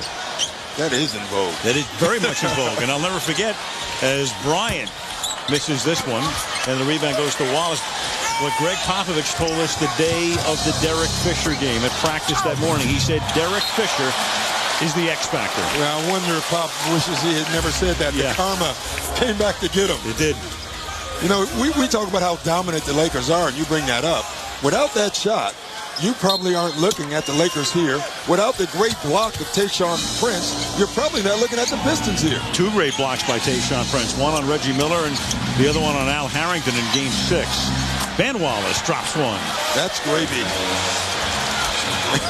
Whenever Ben Wallace makes a shot from out there, that's gravy. But they want him to be aggressive, and I like what Larry Brown is doing with Ben Wallace. He's telling him, if you're open, make yourself a threat and take the shot. 5 points for him. And Gary Payton drops it. So that's a 3-pointer for Payton. The 7-point advantage was the largest of the game, and Payton makes it a 4-point game now with 8 minutes to go in the 3rd period. And that was Payton's first bucket in this game. Gary Payton playing with 4 personal fouls. The thing about Payton, as Prince drops one in, Phil Jackson will not take Payton out of the game in this situation because for the most part in the playoffs what has happened is that Derek Fisher and Kareem Rush play a lot of the 4th quarter and not Payton. In fact, Fisher and Rush each have more minutes in the 4th than does Gary, as Malone still doesn't have a point. And Fisher has more minutes than everybody except for Kobe and Shaq. So you can tell, you know, it's something that all coaches do. They trust guys they've been with for a long time, and Phil Jackson trusts Derek Fisher on the floor. Prince short on the 2, out of bounds it goes. Detroit. Piston ball. Fresh 24.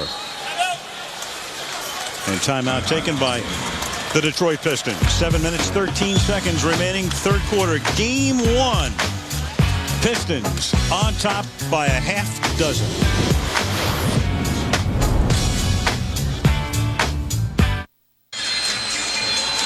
The NBA Finals on ABC being brought to you by Miller. Vote Miller for President of Beers. Good call. By Nike. And by Radio Shack. You've got questions. We've got answers. You know, Doc was talking about the Derek Fisher play. Who can forget that? I mean, this goes down in NBA lore in San Antonio after Tim Duncan had made an amazing shot with the clock stopping 4:10 after 2 timeouts. Payton found Fisher, and you know the rest. And then on the other side, as the Lakers exultantly flew home and won it in game 6. This in game 2, Reggie Miller would have tied the game in the final minute there, but Prince comes out of nowhere to block it. Pistons hold on, win the game to, in effect, seize home court advantage at that point as they left Indiana one game apiece, and two of the reasons very clearly why this is the matchup in the finals. And again, role players. You know, those two plays were not made by the stars on either team. And, you know, when you talk about the Detroit Pistons, if, let's say, they didn't win the title this year, it would be probably the first team since the Seattle Sonics to have won a title without, quote-unquote, a superstar. Yeah. So role players are significant in this league of stars. That's a good point. And the one big guy they have came to him halfway through the season. Rasheed Wallace, more than halfway, actually.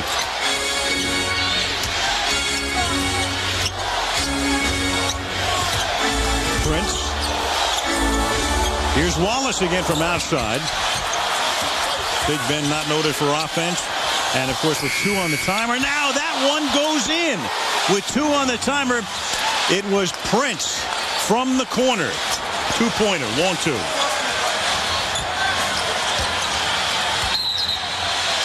And then Billups collides with George, and the foul is on Chauncey. I mean, this is just desperation, Al. You know, I've always thought the freest time to shoot the ball is when there's 1 second on the shot clock because there's no other option. And Doc, he kissed it off the glass. I don't think he was looking at it. No, I don't think so either. It's Sunday. The banks are closed. 7 on the 24. George puts it up from the corner. Prince with the rebound. Crowd getting nervous. Detroit up by 8. The Lakers have made this crowd nervous for 6 months. Hamilton has it knocked down by Bryant. O'Neal collects it. Again, the length of Kobe Bryant is absolutely bothering Rip Hamilton. George missed the jam. Back comes Billups. Ball out of bounds. Lakers will have it. And that's a rare fast break out. Remaining. Yeah. A rare fast break. But Larry Brown told me he wants to do that more. Every shot contested by the Detroit Pistons, including dunks. Wallace impeded it just enough.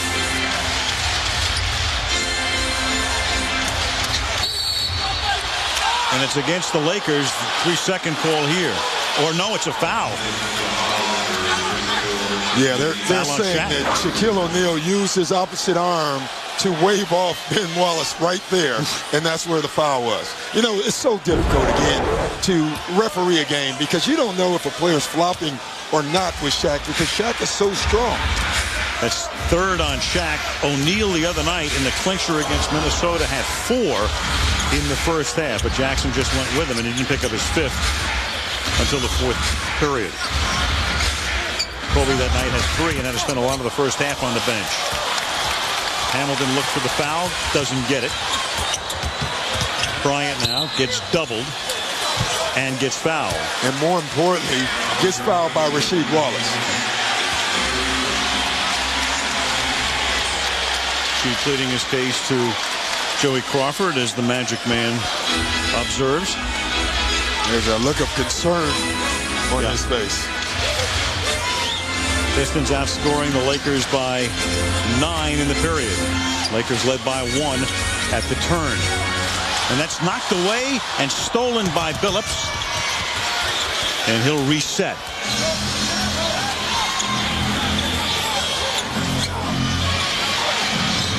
Big Ben. Fouled by George. See, that's why you want Ben Wallace to be aggressive. You know, he's not a great offensive threat, but sometimes you can make yourself a threat, and by doing that, the least he does is draw a foul on another key player from the Lakers. Stuart Scott next up, Stu. Guys, I talked to Ben Wallace before the game. Everybody knows about the guy's defense, but he said he's been working on that 15-foot jump shot. And I said to him, well, can you hit it? And he said, you ain't seen it? You'll see it. He hasn't air balls a 15-footer, but he's also hit a 15-footer. And he said, here's the deal. Even if I miss the first couple of shots, because Shaq's going to give me that shot, I still got to keep taking it to make sure he comes out and D's me up, guys. Did he check with Larry? No, I can guarantee you that. You know, it's funny. He's going to keep taking it. And he can keep making it, but Shaq's still not coming out. Underneath, Malone finally scores. So Karl Malone in a game that is 31 minutes old finally puts one in. 6-point game.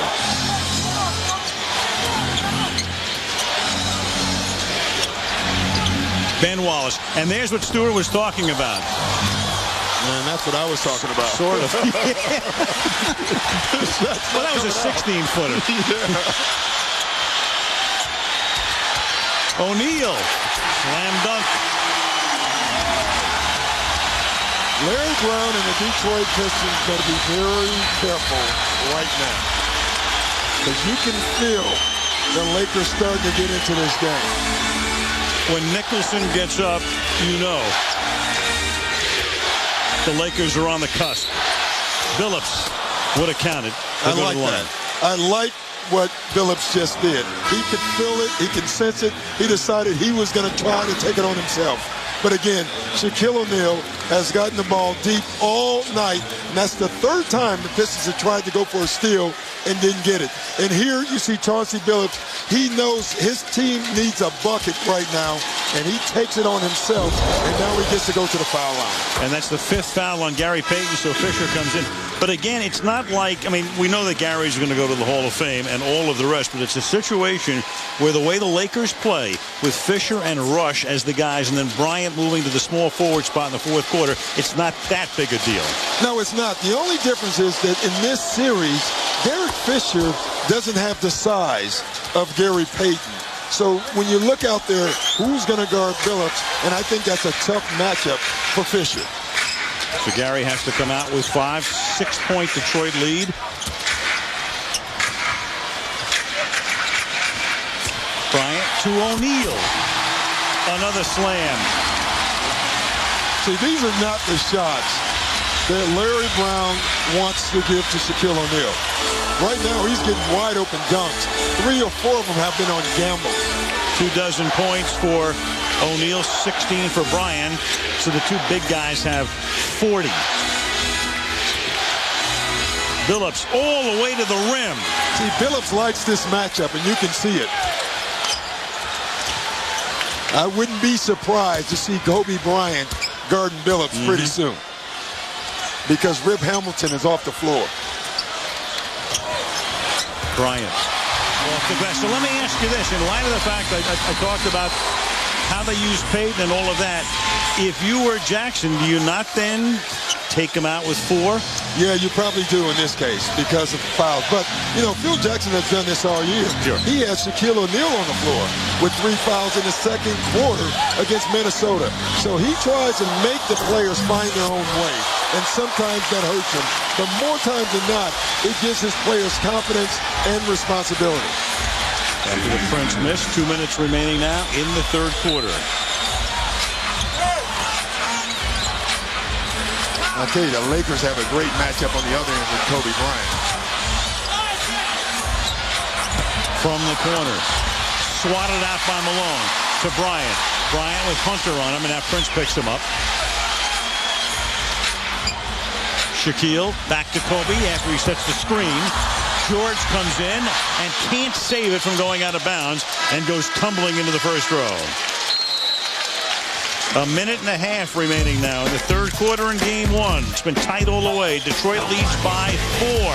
And you're watching the NBA Finals on ABC Sports.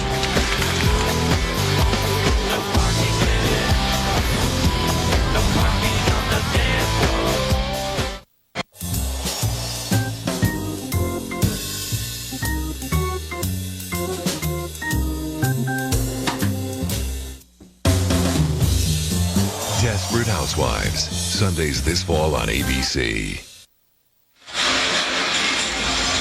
A left and a right and a left and a right and a left and a right. Rocky. Sly Stallone. Lisa Leslie of the Sparks. The WNBA. Jeff Goldblum, possessor of a thunder stick. Meg Ryan is here. See, Doc, we don't read any press guides. We just read people. No, we know. To get ready for the game. And the governor. The gov. Here's Michelle.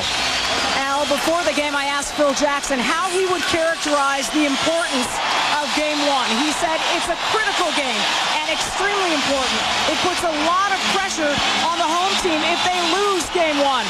Jackson also said that the 7 days off was a factor coming into this game. He said, we may be out of rhythm, they may be out of of rhythm, that time off is going to make us take us out of sync. And Doc, would you agree with that at this point, that the time off might have affected either of these teams? Well, I think it definitely will affect the Lakers more than Detroit. You know, the extra day of playing for Detroit, the later game, and the way that series was fought. I think Detroit's in better rhythm coming into this game than the Lakers are. Eldon Campbell, as the 24 wound down, makes it a 6-point game. A minute to play.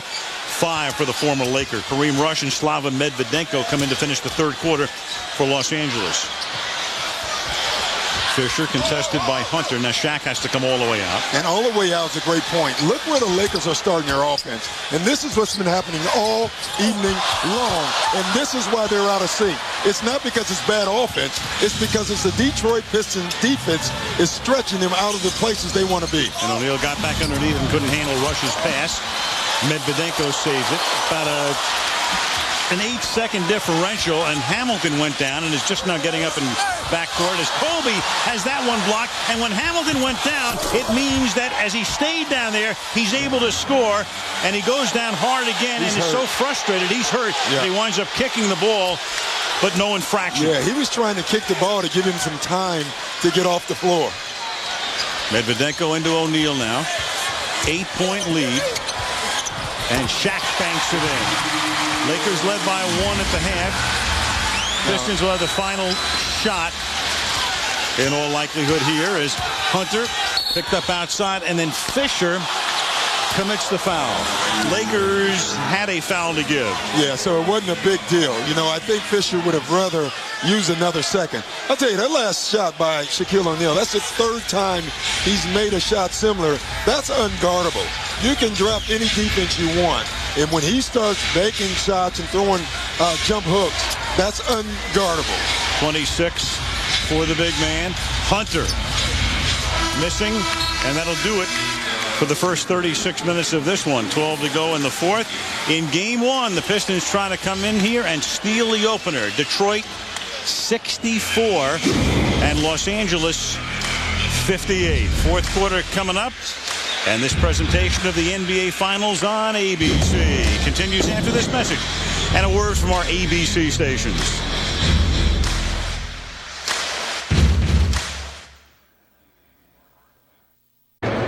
I'm going to say this again, guys. Every extra pass you make, our shooting percentage goes off the charts. And we have a chance to offensive rebound the ball. All right? Hey, you got great shots, you got to shoot them. I'll let you shoot 16 shots in 15 minutes. I ain't going to be afraid of that. What do you think, Doc? Well, that's great coaching, you know, because Eldon Campbell had hesitated on a couple of shots. Larry Brown saw that, so he used that timeout to give Eldon Campbell confidence, and by doing that, that's huge. You know, there's a guy, Bill Davidson, as under the radar as any owner. He's owned the Pistons for about 30 years. He shows up at a game in a windbreaker. It looks like one of those old members-only models, whether it's hockey or basketball, and this man will go to Tampa tomorrow to see if his Tampa Bay Lightning can win the Stanley Cup and then come back here and then go to Detroit. What a time for that 81-year-old. It's pretty neat. Man, Bill Davidson made his money in the glass business. And just think of this, Al. If they do win the Tampa Bay Lightning, he will be able to bring the cup and sit it in the Detroit Pistons locker room before Game 2. Well, that's a pair to draw to. I mean, in his home at some point over the summer, he could have the Stanley Cup and the Larry O'Brien Trophy. Owns the Pistons, owns the WNBA team, the Shock. Karl Malone's daughter plays on that team, and Rush gets tied up in backcourt by Lindsey Hunter. Stewart. Guys, the last time out, Larry Brown was going through the usual coaching X's and O's things that you wouldn't understand unless you had a dictionary. But at the very end, he got really emotional. He said, guys, we got to win the next 5 minutes. We got to win that and put it on them. After that, we play as a group. It doesn't matter who gets the layup or get the shot. Win the next 5 minutes, play as a group, take this thing home, guys. Here's Medvedenko passing of a shot. Well, he knows he can come in and steal one, and when you're the visiting team, that's what you want to do. Well, he did it with the Philadelphia 76ers, so Larry Brown has history. And Rush trying to get it up and had that contested as the shot clock. Great defense. And I'm going to tell you what you sense right now is the offense isn't getting better for either team, and it's because of both teams are playing pretty good defense. But the Detroit Pistons defense is starting to crank it up a little bit here. This game has gone almost the opposite of what the guys who analyze games and the women who analyze games as well thought. The Pistons have the higher field goal percentage. The Lakers have the higher free throw percentages. Medvedenko fouls Wallace. And the Lakers have committed 8 more fouls than have the Pistons. Well, there's a reason, because the Pistons are taking the Lakers off the dribble. They're attacking the basket. Larry Brown in the first quarter turned to his guys and said, listen, we can get any shot we want to. You remember that? He said the Lakers are playing no defense. So calm down. Let's keep taking the ball to the basket, and we'll get everything we want. Now, he knows on the other end, if they're going to get those shots and make them, that they're going to be a good defensive team, because that's who they are. A minute into the fourth quarter, Detroit up by 7.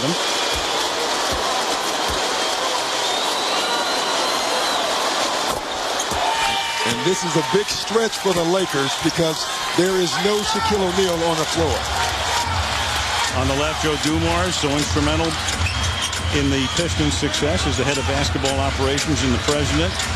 You saw Rick Mahorn, one of the bad boys, who is the radio commentator, color commentator for the Pistons. Bryant finds a wide-open Fisher, who's short. Again, 2 seconds on the shot clock when that shot was going up. And that really works into Detroit's hands. As we said, Detroit trying to cut down on the Laker possessions from the corner. That doesn't drop from Prince, but that is good to make it 68-58. You can sense the Pistons getting more confident as this game goes on. Ben Wallace gives Detroit its biggest lead of the game, and now Hunter gets the rebound ahead to Prince. Bryant falls into him and knocks the ball out of bounds. Williamson coming back into the game, and Darvin Ham will come back in for Detroit. And this is how Ben Wallace scores, by attacking the bucket. Not only a great defensive player, but obviously a great rebounder. Ben Wallace with 7 points. Lakers have been behind 3 times in the playoffs at home in the fourth quarter and have won, but now down by 10 with under 10 to play. Hunter for 3, 13 points, and Jackson says that's enough for right now. Well, you could sense it. You could feel the Detroit Pistons starting to turn the energy up here. Well, if the Lakers are to win the championship, it's been full of drama for 6 months, so why not 2 more weeks? Down by 13. The crowd is stunned. 71-58, 9:47 left in the fourth.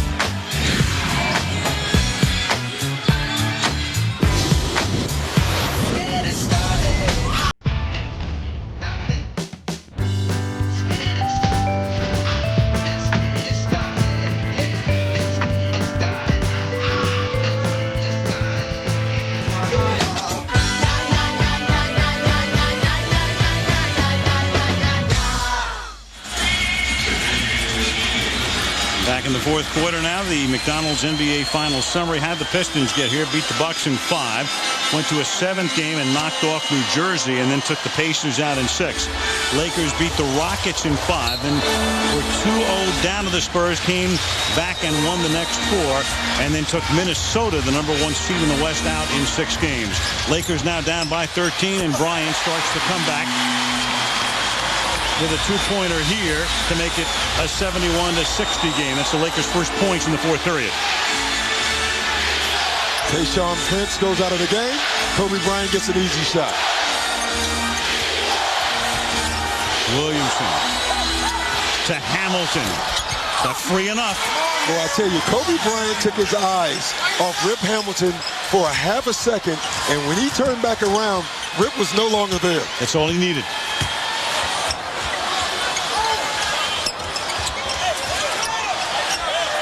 Bryant. Darvin Ham is there. You know, when you look at Phil Jackson, Jackson is 44 and 4 in the playoffs, in the 48 playoff series, as you see Hamilton just getting free. Yeah, and you saw Bryant turn his head. 44. He's 44-4. He's won 9 titles. When he has home court advantage, he's 35-0 as Rush seeks a 3 and doesn't get it. And here comes Hamilton leading the break. Hunter puts it up. And it's out of bounds to the Lakers. Doc, when Jackson wins the first game in a playoff series, 38-0. He's a pretty good coach. Yeah. I mean, those numbers are so amazing. They're just dominant numbers.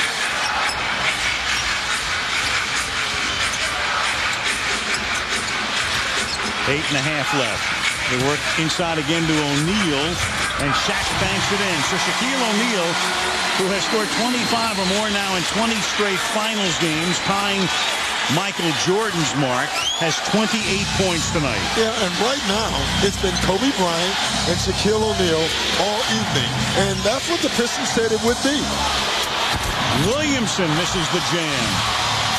But Hamilton is there. Has that one blocked. And then a whistle in backcourt as Bryant got free, but there's a foul. And a great foul, because if they don't commit the foul, I think that was Darvin Ham. Really a big heads-up play by him, knowing that Kobe Bryant had already released for an easy 2 points. So in essence, the Pistons are taking away 2 points from the Lakers. Smart play. Under 8 left. O'Neal starts to back in before the shot. So now we see Corliss Williamson guarding Shaq. And I know what you're thinking. Well, Corliss Williamson plays the 3. The reason he's on him is because of he's so short but strong. And a lot of people think the way to guard Shaq is by getting low to his legs. I don't think there is a way to guard Shaq. Foul on Williamson. They reset the shot clock at 14. Bryant off balance. O'Neal is there. Gets the bounce. Back to single digits now. 9-point game. I think Larry Brown is going to really watch this stretch here. He'll use a timeout just to slow the pace down if he has to. Hamilton missed badly. Bryant.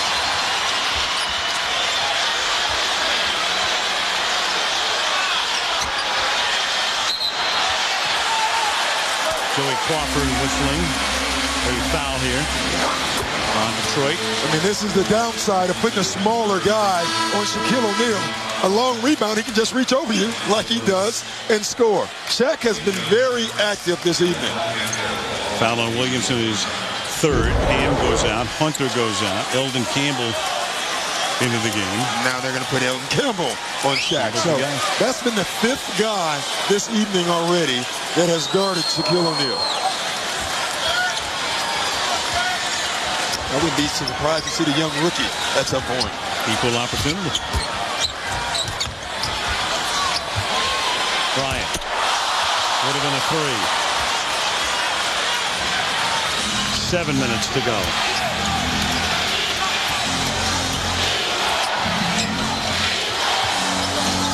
Oh, and it's Kareem Rush nearly with a steal from Hamilton.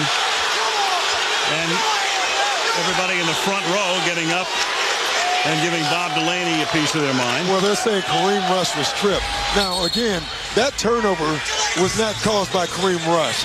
That turnover was caused by Kobe Bryant's ball pressure. Kobe Bryant is having a superstar day defensively for the Lakers.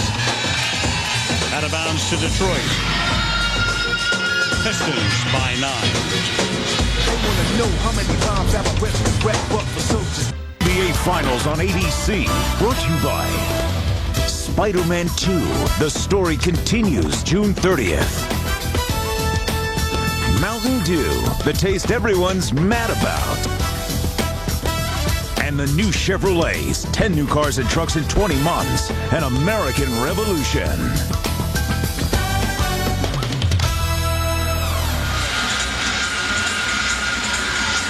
Great sports week on ABC. Tomorrow night, the 7th game of the Stanley Cup Finals. Will Calgary win it? Will Tampa Bay win it? It comes your way at 8 o'clock Eastern Time, 5 Pacific, right here on ABC. And the rest of our series, Tuesday night here, Thursday night, Detroit, and then we're still in Auburn Hills in games 4 and 5. That's next Sunday and the following Tuesday. If a 6th game is needed, back here on Thursday night, the 17th, and then a game 7 would be 2 weeks from tonight. Herb Brown is Larry's older brother, longtime coach. In fact, people forget Herb Brown was the head coach of the Detroit Pistons in the mid-'70s for one full season and parts of 2 others. So it's not just nepotism. And there are 2 kids in the Brown family, Herb and Larry. Their mom is still alive. She's 99 years old and watching in Charlotte, North Carolina. And the guys tell me has all of her faculties. Yeah, it's pretty amazing. And both of these guys, Herb Brown has written books about basketball. Can you imagine the dinner table conversations? A little bit of knowledge there as Prince whips one into the corner. And then Campbell from the elbow misses. And Larry is upset because Elton Campbell was wide open, and that's what he was talking about in that timeout. Take your open shot. He dribbled himself into a tough shot. Malone. Kobe. 24 is at 6. Fisher gets it after Hamilton couldn't corral it. Can't get the drop. And Rasheed Wallace over to Hamilton. So now halfway through the period, and Detroit is up by 9. You know, the difference between the Detroit Pistons and everyone else that the Lakers have played, if you get down to them, it's not so easy to come back on them because it's not easy to score them. I think the way the Lakers are going to have to score is by stopping the Pistons, forcing turnovers, and second shots. Point well taken. Detroit and San Antonio tied for the fewest points allowed in the league this year. The Lakers are able to get by San Antonio, but now in jeopardy of losing game 1 to the Pistons. Shaquille got free enough. And no help. You know, if you're one of the bigs for the Pistons, you have a tough series ahead of you. Because watching so far, when Larry Brown has decided is, we're just going to guard Shaq head up and try to stop these other guys.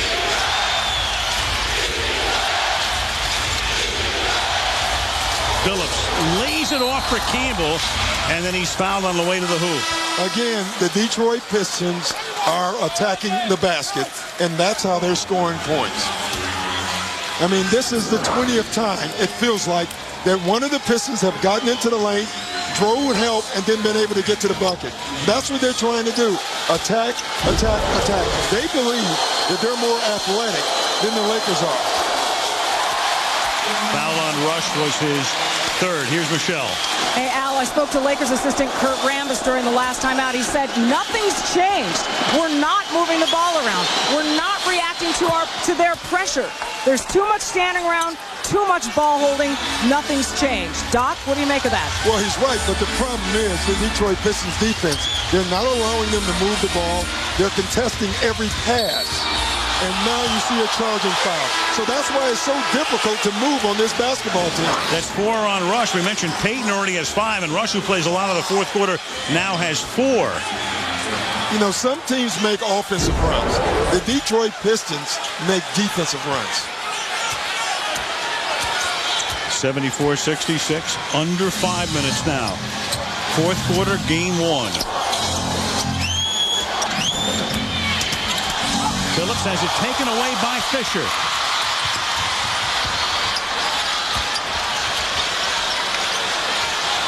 Kobe.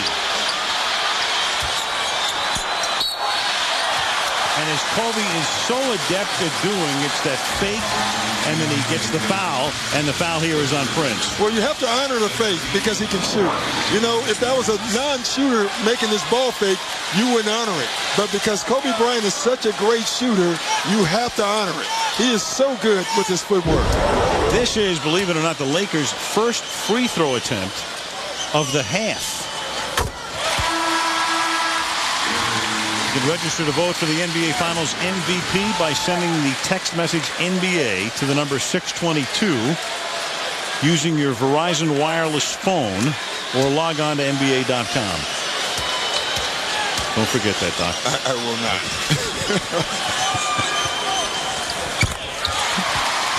74-68, Lakers cut it to 6. I tell you, it's the Pistons' turnovers that have allowed the Lakers to stay in this game. That's the only reason right now that the Lakers are in this game. 14 of them for Detroit. And then a big three by Prince. I mean big. That was big.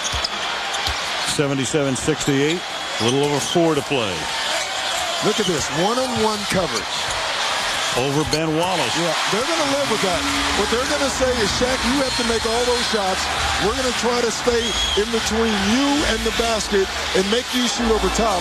But in the meantime, all those other guys aren't going to get shots.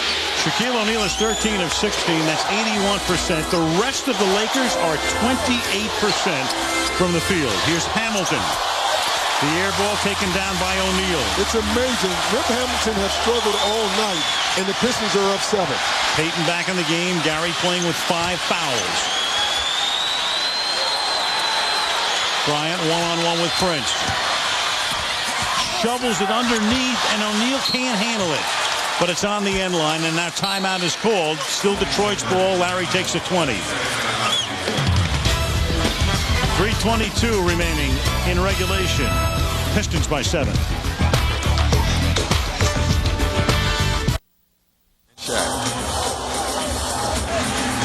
3 minutes and 22 seconds remaining in the fourth quarter. Al Michaels, Doc Rivers, Michelle Tafoya, Stuart Scott. Game 1 in Los Angeles. Right back here Tuesday, and then it's on to Michigan. Games 3 and 4 and 5 if necessary at the Palace in Auburn Hills. 77-70 Detroit. And watch a back cut or a lob. That's something Larry Brown loves doing out of timeouts. He called the 20. Here's the play. Hamilton feeding Wallace. 3 and up. Over Malone. 79-70.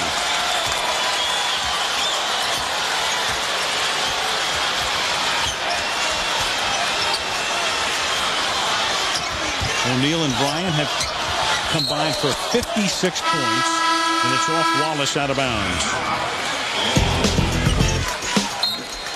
2:51 remaining in regulation. Timeout LA. 9-point game. ABC Sports, home of the NBA Finals.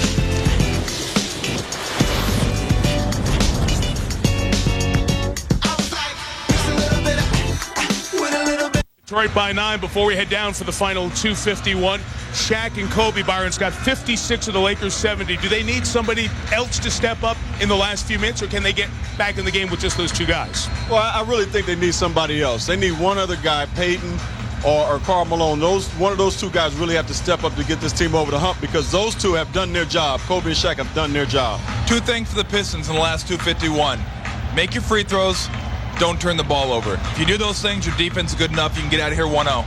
And Al, you mentioned it earlier. It was 3 years ago tonight that Larry Brown and the Sixers came in and got game 1 from the Lakers in the finals. Could be history repeating itself tonight. He did that, Mike. He did it in overtime. That was the good part of the story. The bad part is the Lakers then won the next 4. Yeah. But this is a different team. I really believe this. And you look at this Detroit Pistons team. They are a terrific defensive team. And what they're saying again, Kobe, Shaq, you're going to have to beat us because we're going to guard the other guys on the floor. Bryant gets tripled and then shoves it off to Fisher in the corner. Inside the Malone, and Karl now has 4 points. That is a huge play. Instead of a turnover, instead of it being 9 points and the Pistons with the ball, it's 7. 2.5 to go. Here's Billups. Big one. See, Billups can get that shot all night. And they also know, Larry Brown knows, if Karl Malone decides to try to help, then Rasheed Wallace will get the shot. Billups has been the factor that he needed to be thus far in this game. 22 for Billups. The Pistons have 4 guys in double figures. The Lakers have been a 2-man scoring machine tonight. Nobody else has more than 5. That's George, and the Lakers turn it over with under 2 now to play.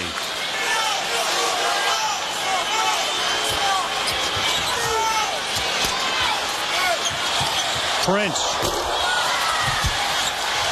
O'Neal gets the rebound. 1:42 remaining. A great job by Detroit using clock. That's what they're doing now. They just need to burn clock.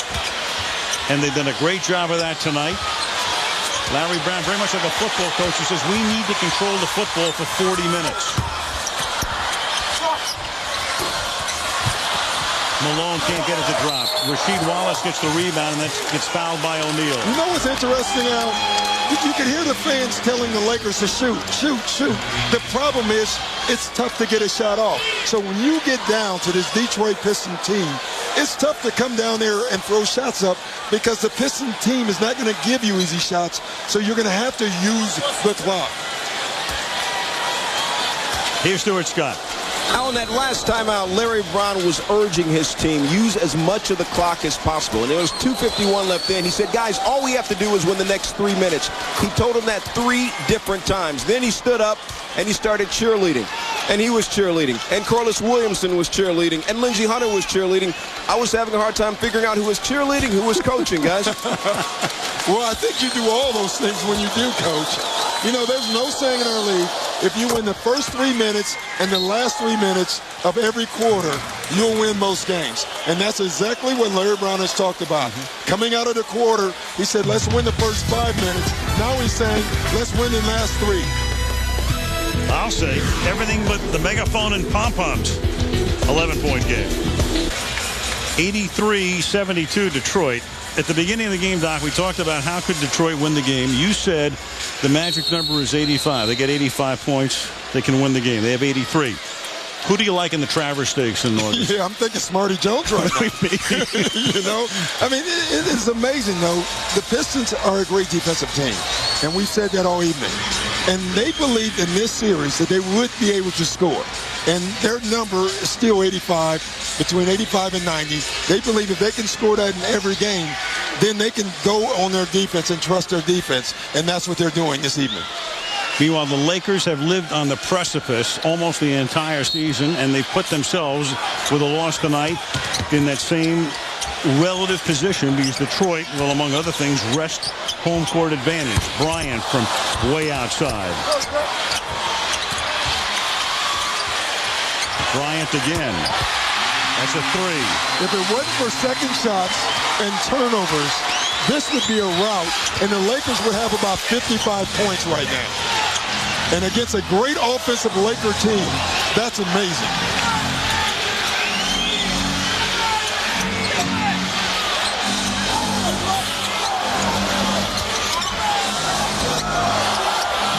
Wallace. Wow. And when your defensive dude puts in a 2 here, you know it's your night. He told Stewart that he was going to keep shooting. That 15-pointer. That 15-footer. Here's Rush again. Fisher underneath. Even that was contested. And he missed that shot because he thought that Ben Wallace was going to jump. This is a terrific win. If somebody told you O'Neal would get 34, Bryant would get 25, Rasheed Wallace would have foul trouble and not play very much in the first half, you'd be in Los Angeles, you'd be facing the vaunted Lakers, and you'd win by about a dozen. What were those odds? Well, I like what Larry Brown decided to do. Kobe Bryant and Shaq, you score. We're going to defend you, but you can score. We're not going to help, but we're going to shut everybody else down. And that's exactly what the Detroit Pistons did. And now we're no longer talking about bad offense. We're talking about great Detroit Piston defense. The Detroit Pistons have told the country, hey, by the way, we're here too. Here's Stewart.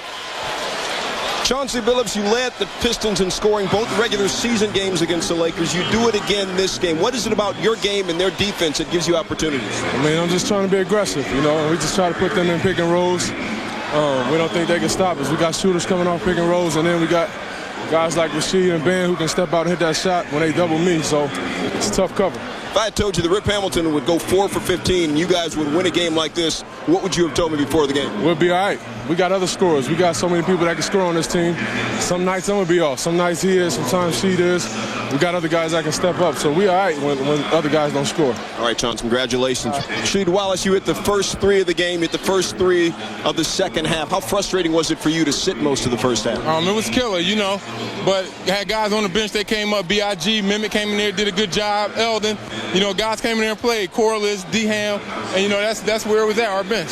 Shaq and Kobe both in double figures. Nobody else on the Lakers roster. How do you guys suffocate a team like that? Well, it's not suffocating. You know, it's just effort. You know, those are great guys, like you just said, Shaq, Kobe.